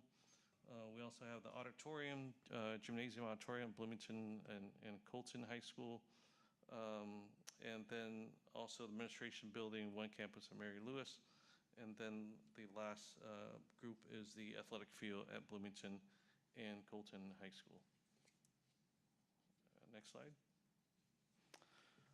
All right, again, this is just, again, some different formats, show some allocation of percentage of different project types, from security to new shade shelters and to new classrooms. So just another way to illustrate some of the data that we have. Next slide, please. All right. Oh, just one thing I do want to mention. Sorry, can you go back to one slide? Okay, there's actually one thing I want to address with board. We have a pretty robust contingency. You can see of 43 million. Really, the reason for that is, the project contingency has been especially due to various considerations. One thing we do not, in the project budget itself, we do not consider or account for escalation. As I mentioned earlier, escalation, we're looking at 5 to 6% a year. So, depending on when those projects are designed and executed, those, numbers could be vary quite a bit. Just on some of the larger projects, if we were to start from tomorrow, it usually take about, 12 to 18 months to get it designed and approved, and another probably 18 months to get it built. So depending on when we start the timeline and start the, commencing the project, and that will make a difference. What we want to do is allocate a conservative amount to address those, and once we have approval from the board on the list of project, then we can develop a project schedule. We can better define allocate the escalation costs. The other consideration we factor in are the tariffs. Board President Flores mentioned, wish we have crystal ball. Things are kind of, news change every day. We're not sure where things are and how it impacts construction, but we know that there will be some impact.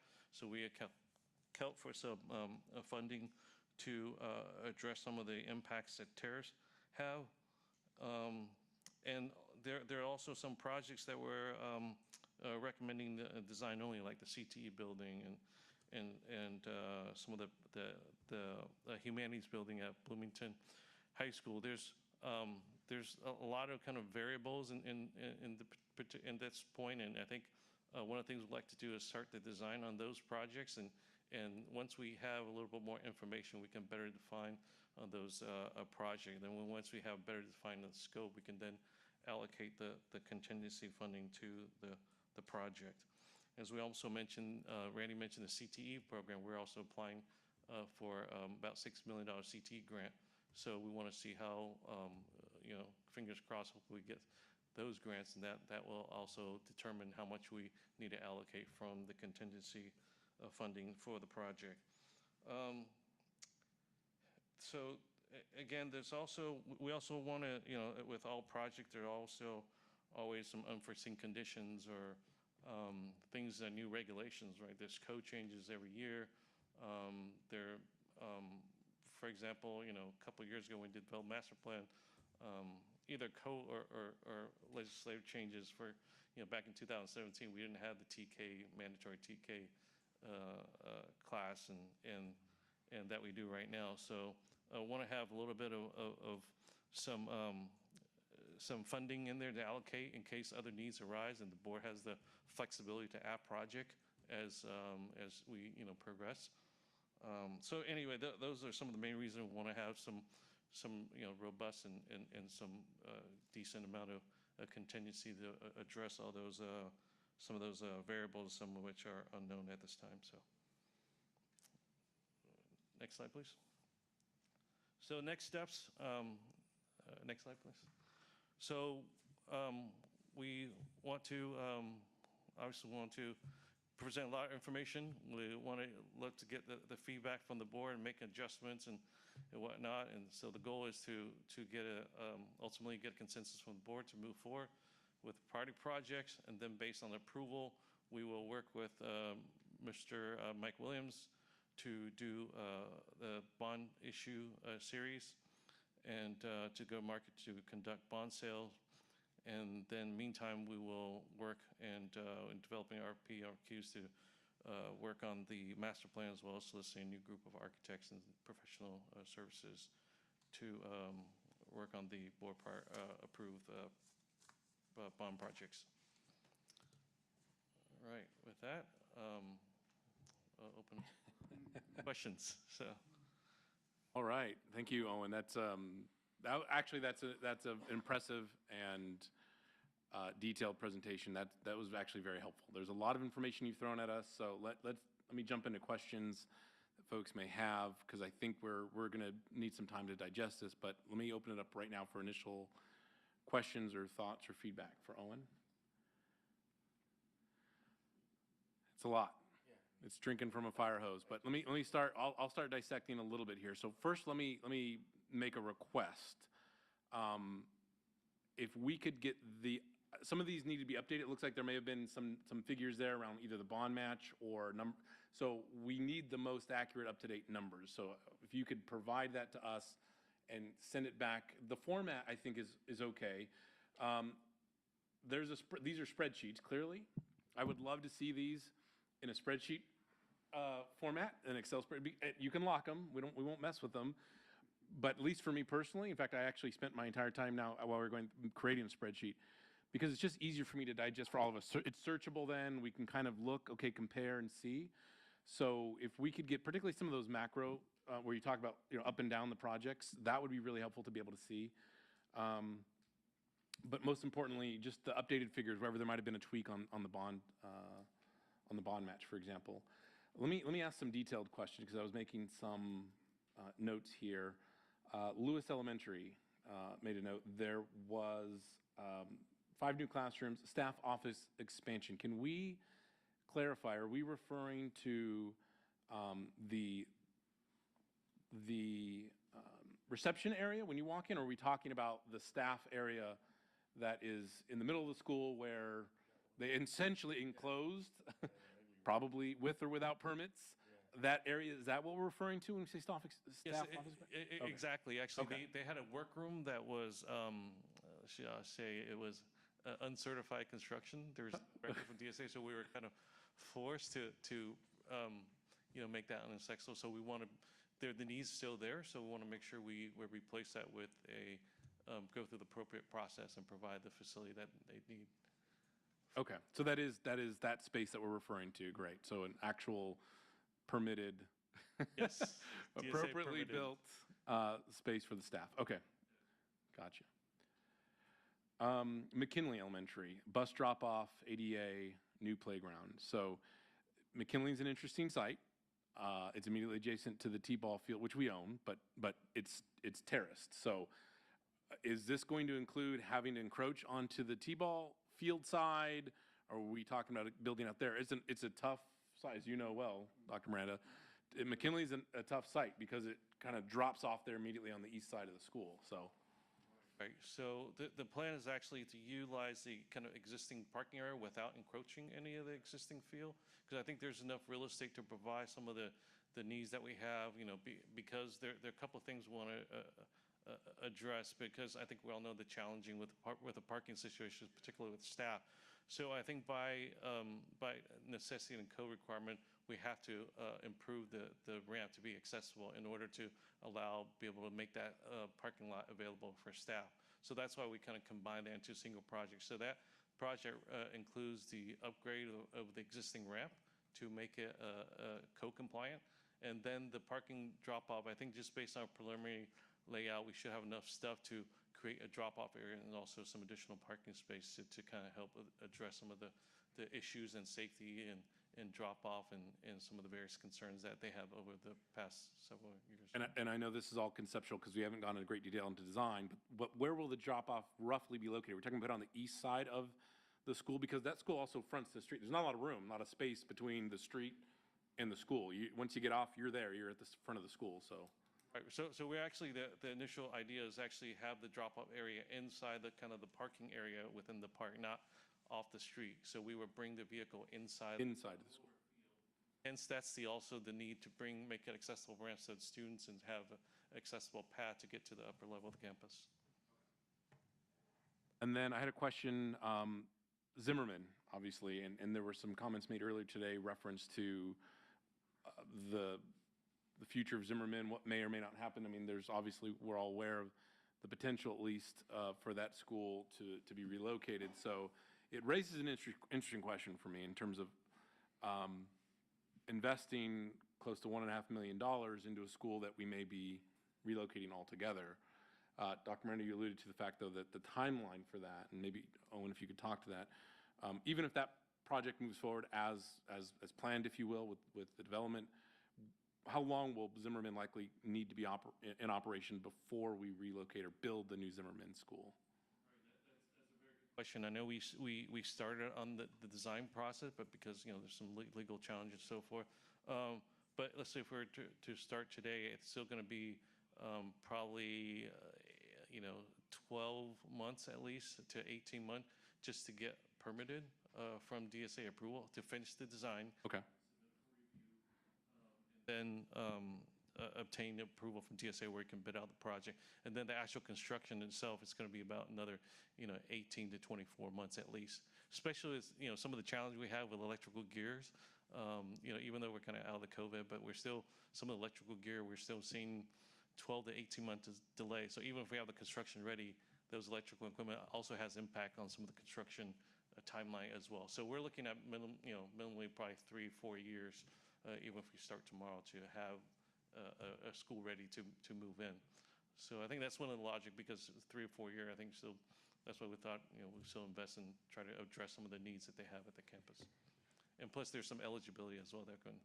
True, you're right. A significant portion of that, to be fair, a good portion of that is eligible for reimbursement through the state. So, and the restrooms that they're referring to, those are the restrooms that, are they the portable ones or the ones that were in a portable structure that's now sort of semi-permanent? All of our portables are permanent, by the way, so. No, Joe, there's nothing more permanent than portables. Right. Money we're looking at is looking at permanent, making some. Right, so we'd be replacing what is there currently, which is that, are we, just in terms of the restroom that we're referencing, it's that portable restroom that's in the middle of the sort of standalone? Is that the one that we're replacing, or? We're actually looking at making some of the restrooms compliant, new finishes, tiles, and. Oh, okay, the existing Right, that are in the existing. school. Okay. They're kind of, Got it, okay. restrooms kind of dispersed throughout the campus for the students. And then last item I wanted to note, so excited to hear 16 new classrooms at BHS, but obviously this is looking at design only. So the question then is, what would be construction costs associated with the 16 new classrooms? And if we go through design through this series, when do we think we'll be able to actually build those 16 classrooms? Because Bloomington High is in desperate need of new classroom space to remove portables. Right. So based on the current construction costs, there are different solutions. There's some modular solutions that are kind of like permanent buildings, and there are kind of stick-built buildings. They're like wood frame construction, but we're looking at probably about $850 per square foot. That's construction costs for a modular construction versus possibly about $1,200 for a stick-built wood frame building per square foot. So for a 16 classroom building, I would probably look, CD has a recommendation about 1,000 square foot per classroom. So if you factor in all the restroom support facility, we're looking at 20,000 square foot building. So 20,000 square foot, depending on what we're doing, modular building, and so it can vary. Yeah. You got to give me a number though. I'm started right and you lost me. So I mean, I'm not going to hold you to it. 25 million. 25 million. Right. Okay, sold. Good. All right. Okay, so that seems attainable in the next issuance, but I think timing on that is going to be important because once again, that's up the board full discussion, but those classrooms I think are a high priority. And all right, 25 million then. Okay.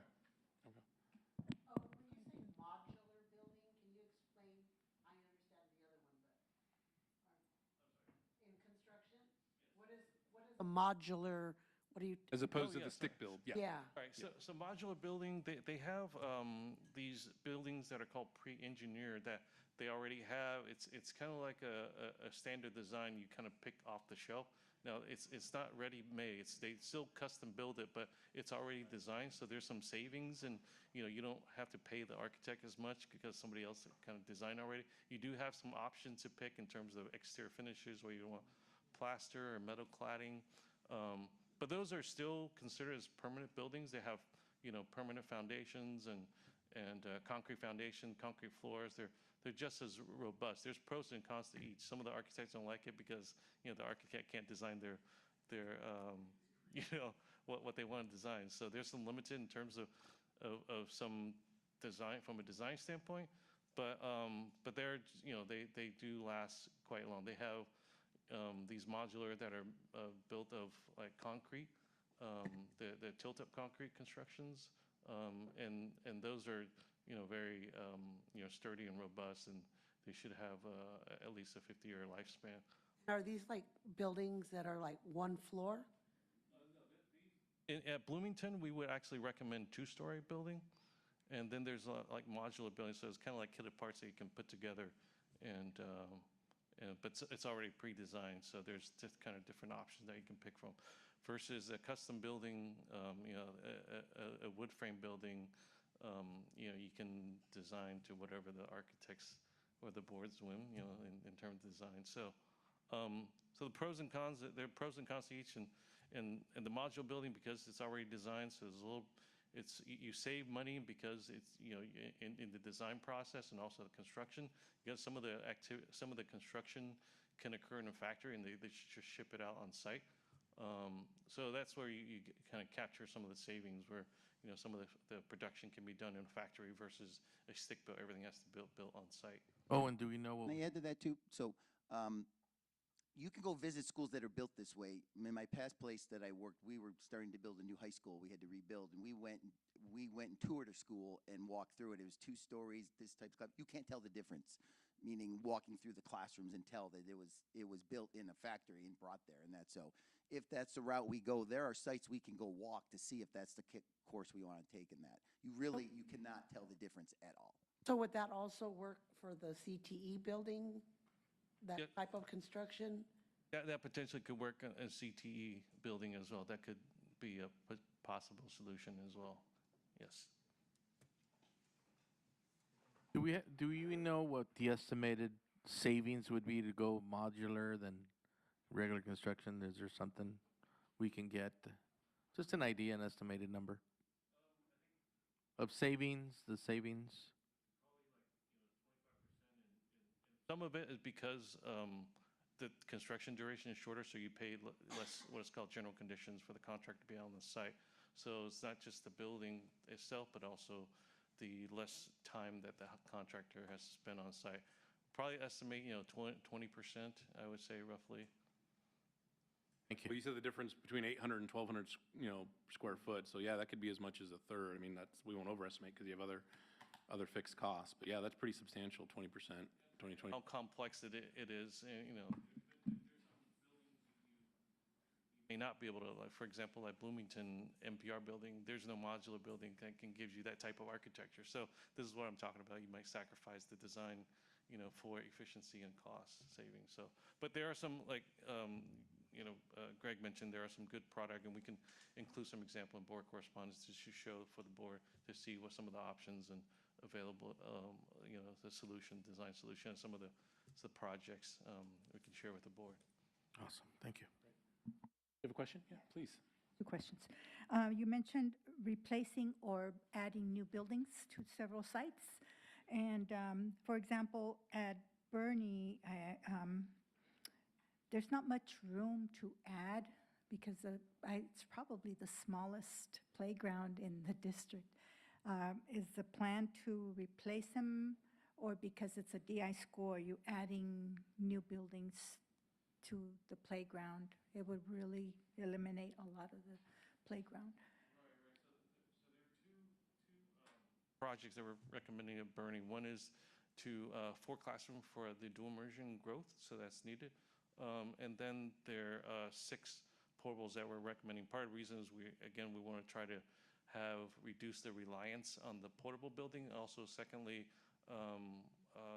we want to take advantage of the modernization funding, because I'm not sure if I probably didn't mention it here, but under Proposition 2, there are 2 categories or 2 of the main categories of new construction funding and modernization. Because just like many school districts, we are experiencing declining enrollment, so most likely we won't be eligible for the new construction. So what we're trying to do is trying to replace existing portables, and that will allow us to, kind of strategic-wise, allow us to at least capture some of the state matching funding for the replacement portable. As far as the location, we actually kind of work a little bit with the principal on the siting of the building. So the idea is to build, I forget the name of the street, kind of adjacent to the existing parking drop-off area. That's the other challenge that they have. We're looking at possibly expanding the parking and drop-off area and have this, the 6th building would be like a kinder classroom area. And so right now the kinder classroom, it's kind of at the rear of the campus. We're going to look at relocating it opposite side. So once we replace those buildings, that'll free up some additional real estate. So in net, we're not really going to lose much space. It actually opened up some of the corners there that's actually unused. There's actually a corner, there's some nice actually shaded areas. So some of the principal, by relocating the kindergarten core, it will actually allow them to do maybe some planting and other things for activities for the students. Does the state have a requirement as to how much space the kids need as in playground versus, according to the size of the school and how many students are? Yeah, yes, they do have a recommendation, especially if you're adding new classrooms. So we'll have to go through CDE and get approval on the Title V, and they're going to be looking at playground spaces, the building itself. And for example, like kindergarten lower grade level, they require 1,350 square feet versus a 960 for higher grade level. They're also going to be looking at parking drop-off areas to make sure the kids have a safe way to get to access when we get dropped off and then picked up and so forth. So those are all be reviewed by CDE, and that's a requirement in order to be eligible to apply for state match. Thank you so much, Owen. The last question I have is the air conditioners.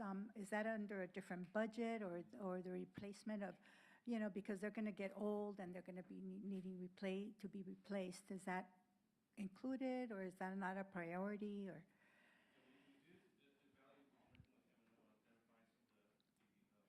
some of the HVAC projects, and based on the scoring that we apply, it didn't make it to the list, but there were some HVAC at some of the sites. But I know working with David Bell, he's using some of the deferred maintenance fund to address some of the older HVAC replacement. And then also we're working with J. Kim to see if there's some funding available that can allow us to maybe supplement or augment the funding for M&O to replace the HVAC as well. Thank you, and thank you for the presentation. There's a lot in here, and I really appreciate all the work that went into it. Thank you.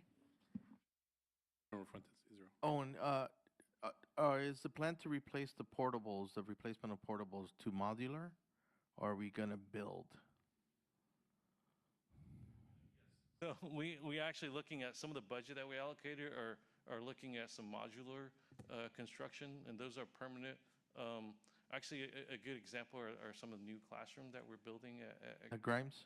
Yes, so if the board, have time, we'd love to give a board a Oh, tour. I've seen them. They're really nice. But so that would be the plan then? Okay. Okay. Great. Thank you. All right, just a follow-up. Bloomington High School, just so we're clear, the new gym for BHS, is that a construction of a brand-new gym, or is that a renovation of the existing gym? Oh, sorry, that's one of the things we need to correct. So for the gymnasium, we're actually going to be recommending for design only. So the plan is actually to add an existing gym, because again, just looking at one of the analysis that we've done is looking at the equity, right, and parity against all the other campuses. I think as we all know, Colton High School has 2 gyms, the Macintosh, and the Hubs gym. Grand Terrace has, 60,000 square foot facility, where Bloomington has have 1 basketball court with seats of only a portion. So again, this is an attempt to address the equity by providing an additional gym, not only for gym, but also multi-purpose and a place to, shelter kids when there's inclement weather and so forth. So there's multiple purposes. So it would be design, and I asked the question because quite frankly, 7.2, I didn't think would be enough to pay for a new gym. So what would the cost, as I asked before, for the classrooms, what would the estimated cost be for the new gym? Estimating, just assuming we'll have to kind of work on designing the program, assuming like a 10,000 square foot gym, we're probably looking at probably in the neighborhood of $15, $16 million. In addition to the 25 million needed for the classrooms. Okay.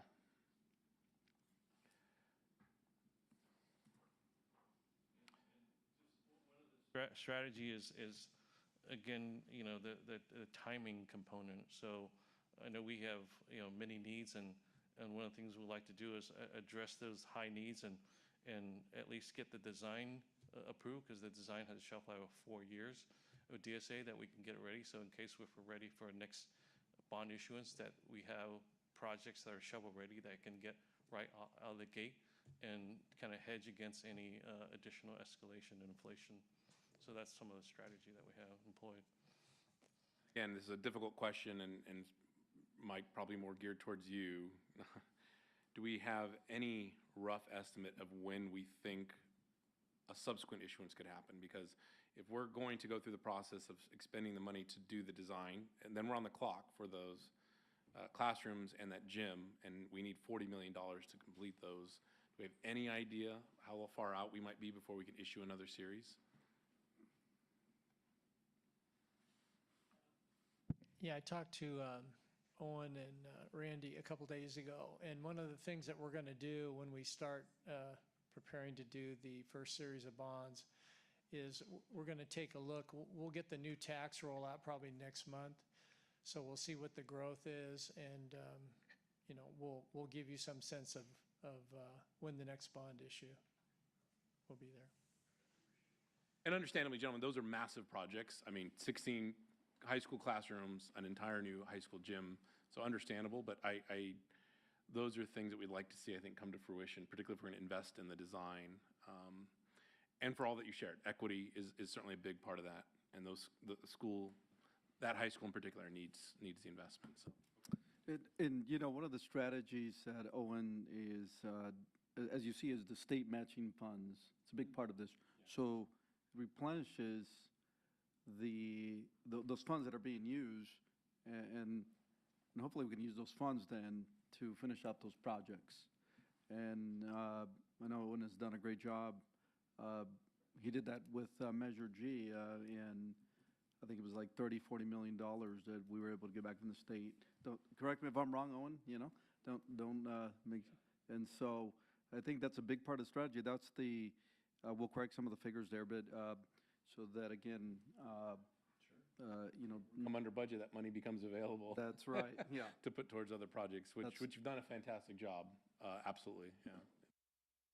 I would just, again, and this is not anything that we have to give direction or vote on with respect to what happens after this, but again, I would want us to make a commitment then that the subsequent issuance, that Bloomington High School becomes a priority of actually building those projects that we're designing.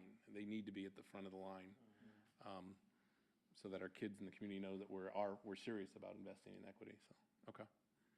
So I know that there's some things that you're looking for us today, Dr. Miranda, next steps. Could we go to that slide, Owen? And maybe go back just a couple, or maybe even one. So are you looking for any action from us today, or is it simply direction to proceed with the bulleted items that you have here?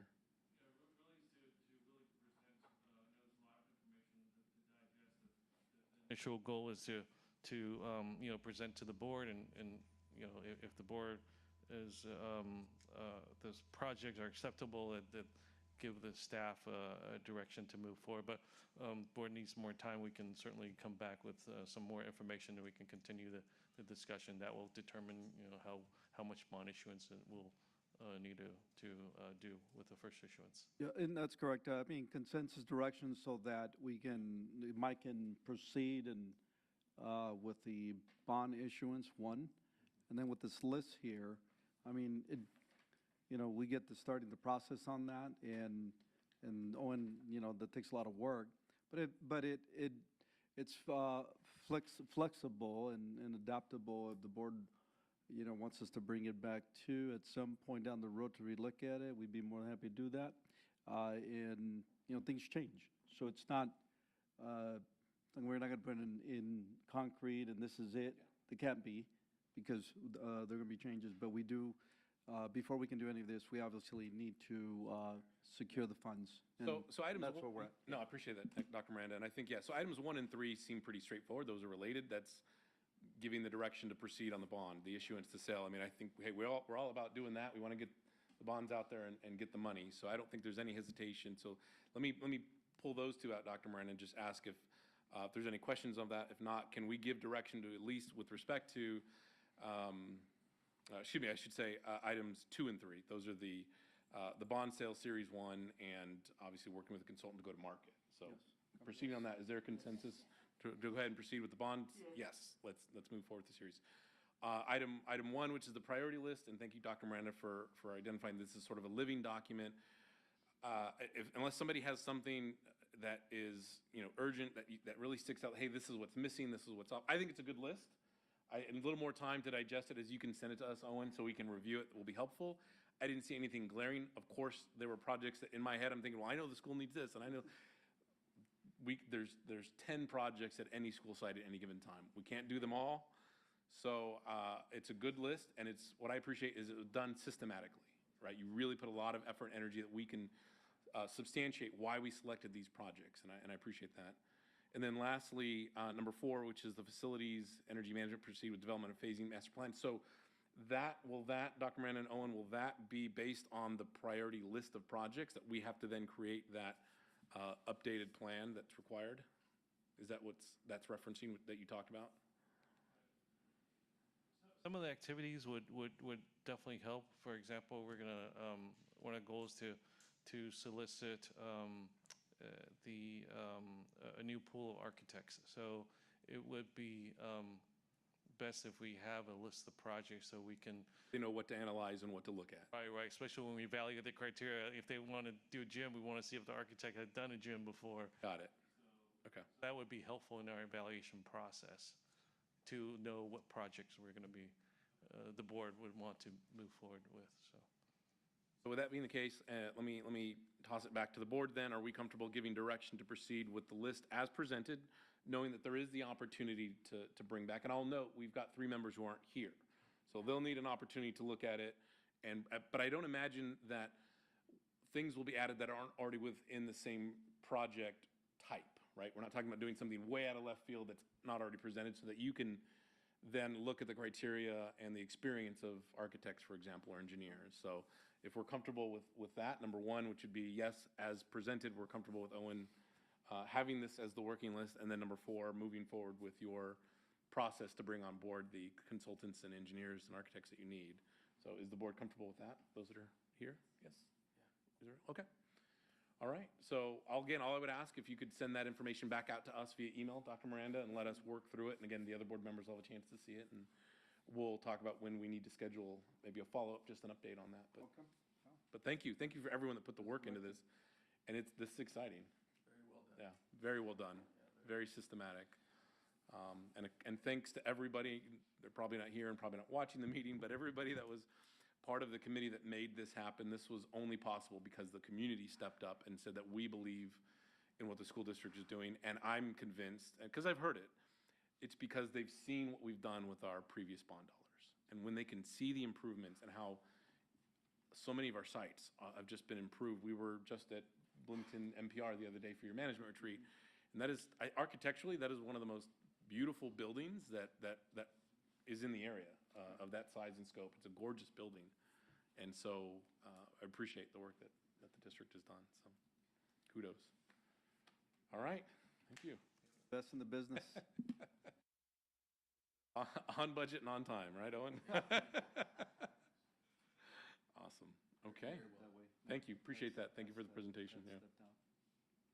Okay.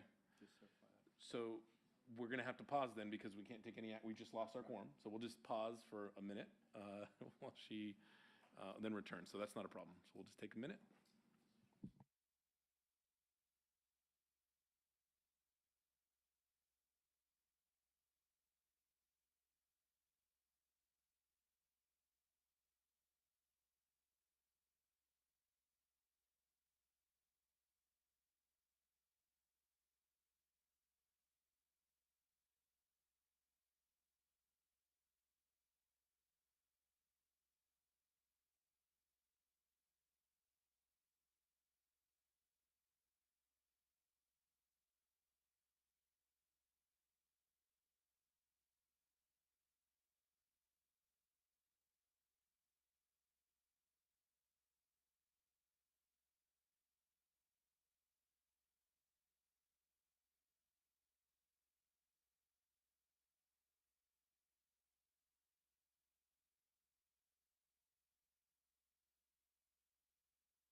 Good. Is ready? No, you're okay.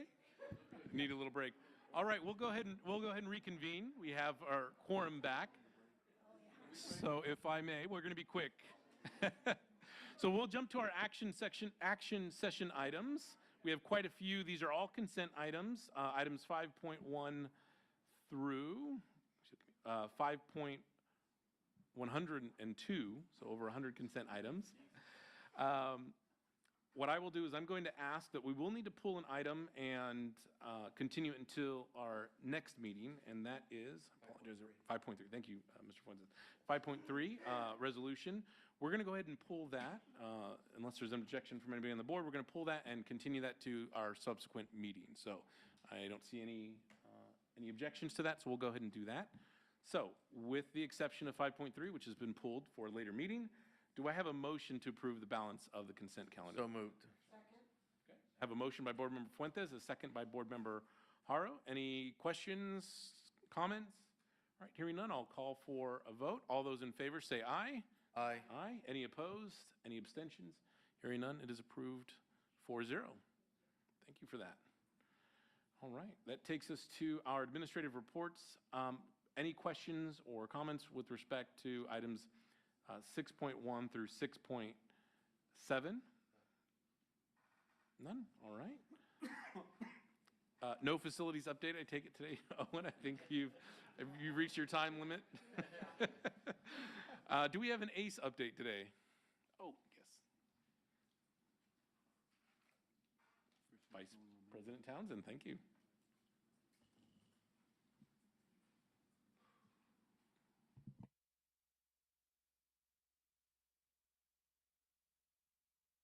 Miranda and members of the audience, thanks for the button pushing.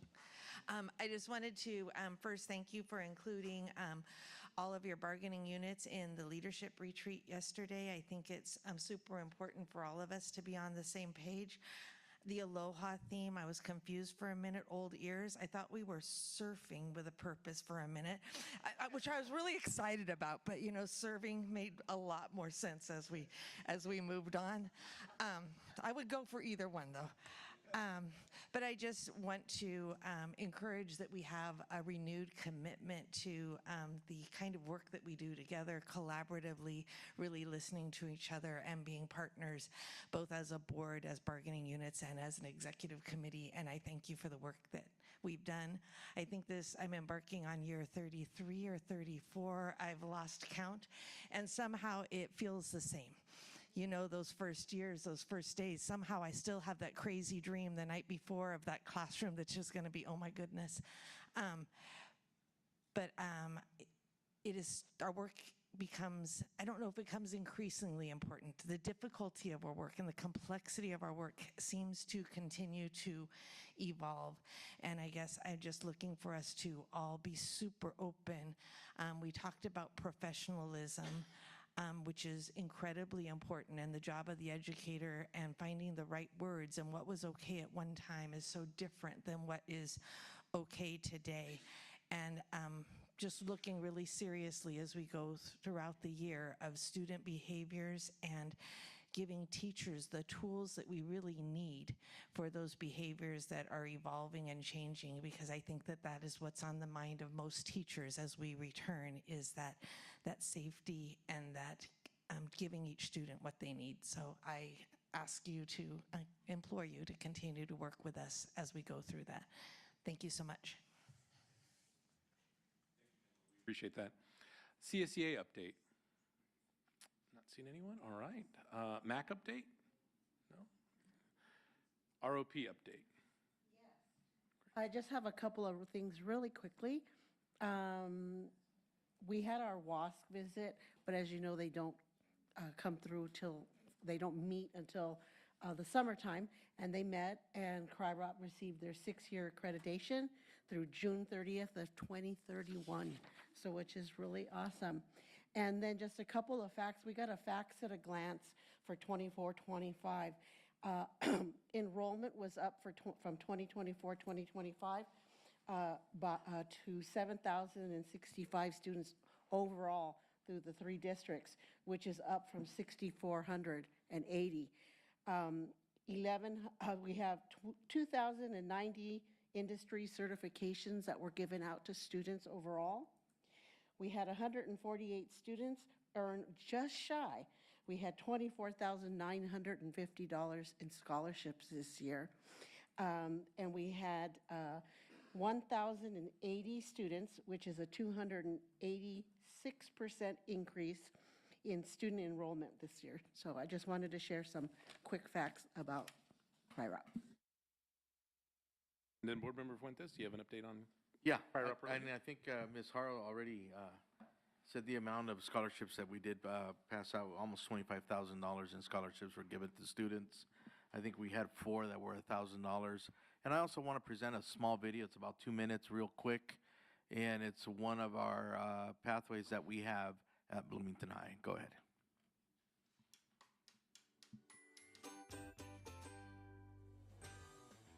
This month on Pathways of the Future, we're highlighting the criminal investigation classes at Bloomington High School.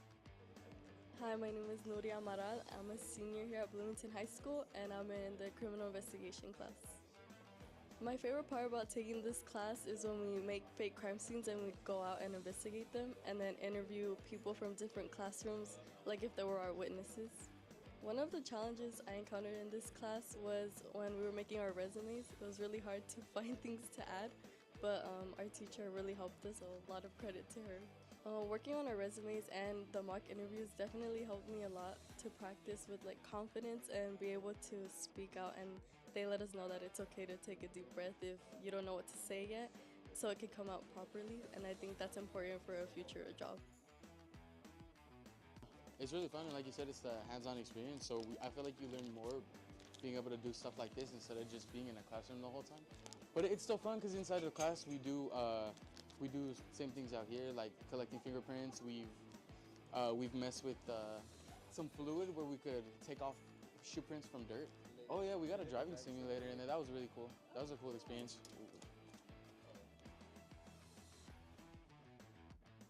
Hello, my name is Giancarlo Padilla, and I am a high school senior. I'm 18, and I'm part of the BHS Cops Pathway.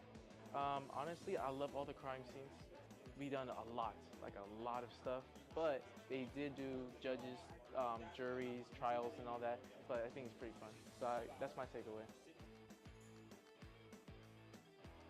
My name is Cindy Gourlay, and I recently retired from CRIROP. I was a teacher for over 8 years at Bloomington High School.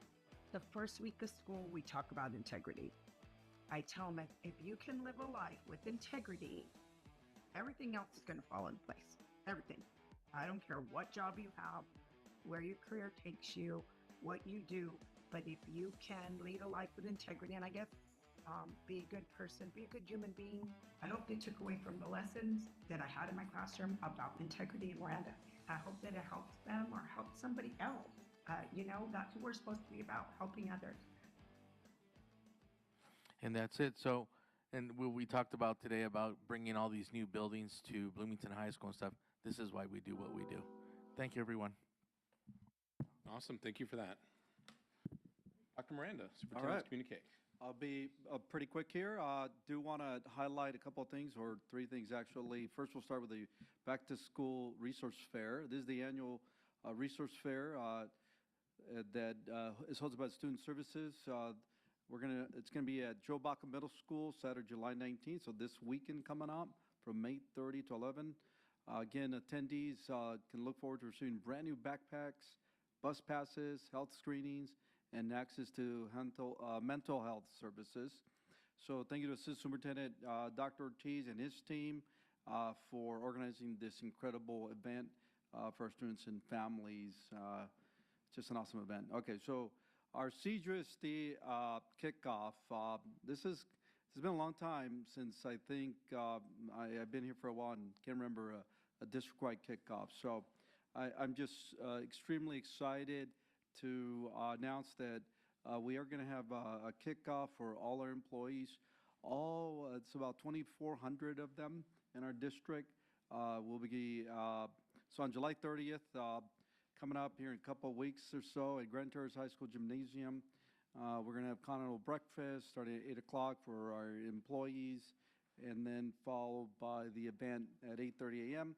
So really, the intent and purpose of this is to kick off our theme for the year, Serving with Purpose Together as One District. It really marks the beginning of an exciting 25-26 school year. It's going to be a giant pep rally, high school pep rally, and a lot of energy, bringing everybody together. And it's just going to be incredible. So Serving with Purpose, as you heard even Pamela talk about that, so thank you for mentioning that, is our theme. And so it was crafted by our district leadership through a process starting in January of this year, and really reflects our collective mission and values for our district. Serving with Purpose, it just means approaching every day with intention, pride, and commitment to uplift our students and our community. So we're excited to raise that level, to be professionals, to serve our community, and just honestly have fun. A lot of times as leaders, as educators, and we forget to have fun and play games. Marcos Reese, ASB director over at Grand Terrace High School, Leilani Bautista, Jamal, so many fun people are just going to be energizing. Dr. Dade, so a lot of people are going to be just energizing the crowd, and it's just going to be a fun day. So get ready for that. Get ready to dance. Get ready to have some fun. All right. So that's July 30th in Grand Terrace High School. Your time's up, apparently. I love it. Can I get an extension? They gave you 3 minutes. All right, and that's our exit music. It's like the Oscars. It's when you're done, right? Your speech is up. All right. Well, there we go. They're gonna get the hook. Board member comments. So we'll go ahead. We'll just go down the line. Pat, go ahead. No comment. All right, Israel. No comments. Bertha. No comment. All right, no comment here either. Thank you so much, everybody. We appreciate it. We're gonna jump into closed session. We'll catch you guys after if you want to stick around. If not, get home safe. Enjoy the rest of your week.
boss says you gotta.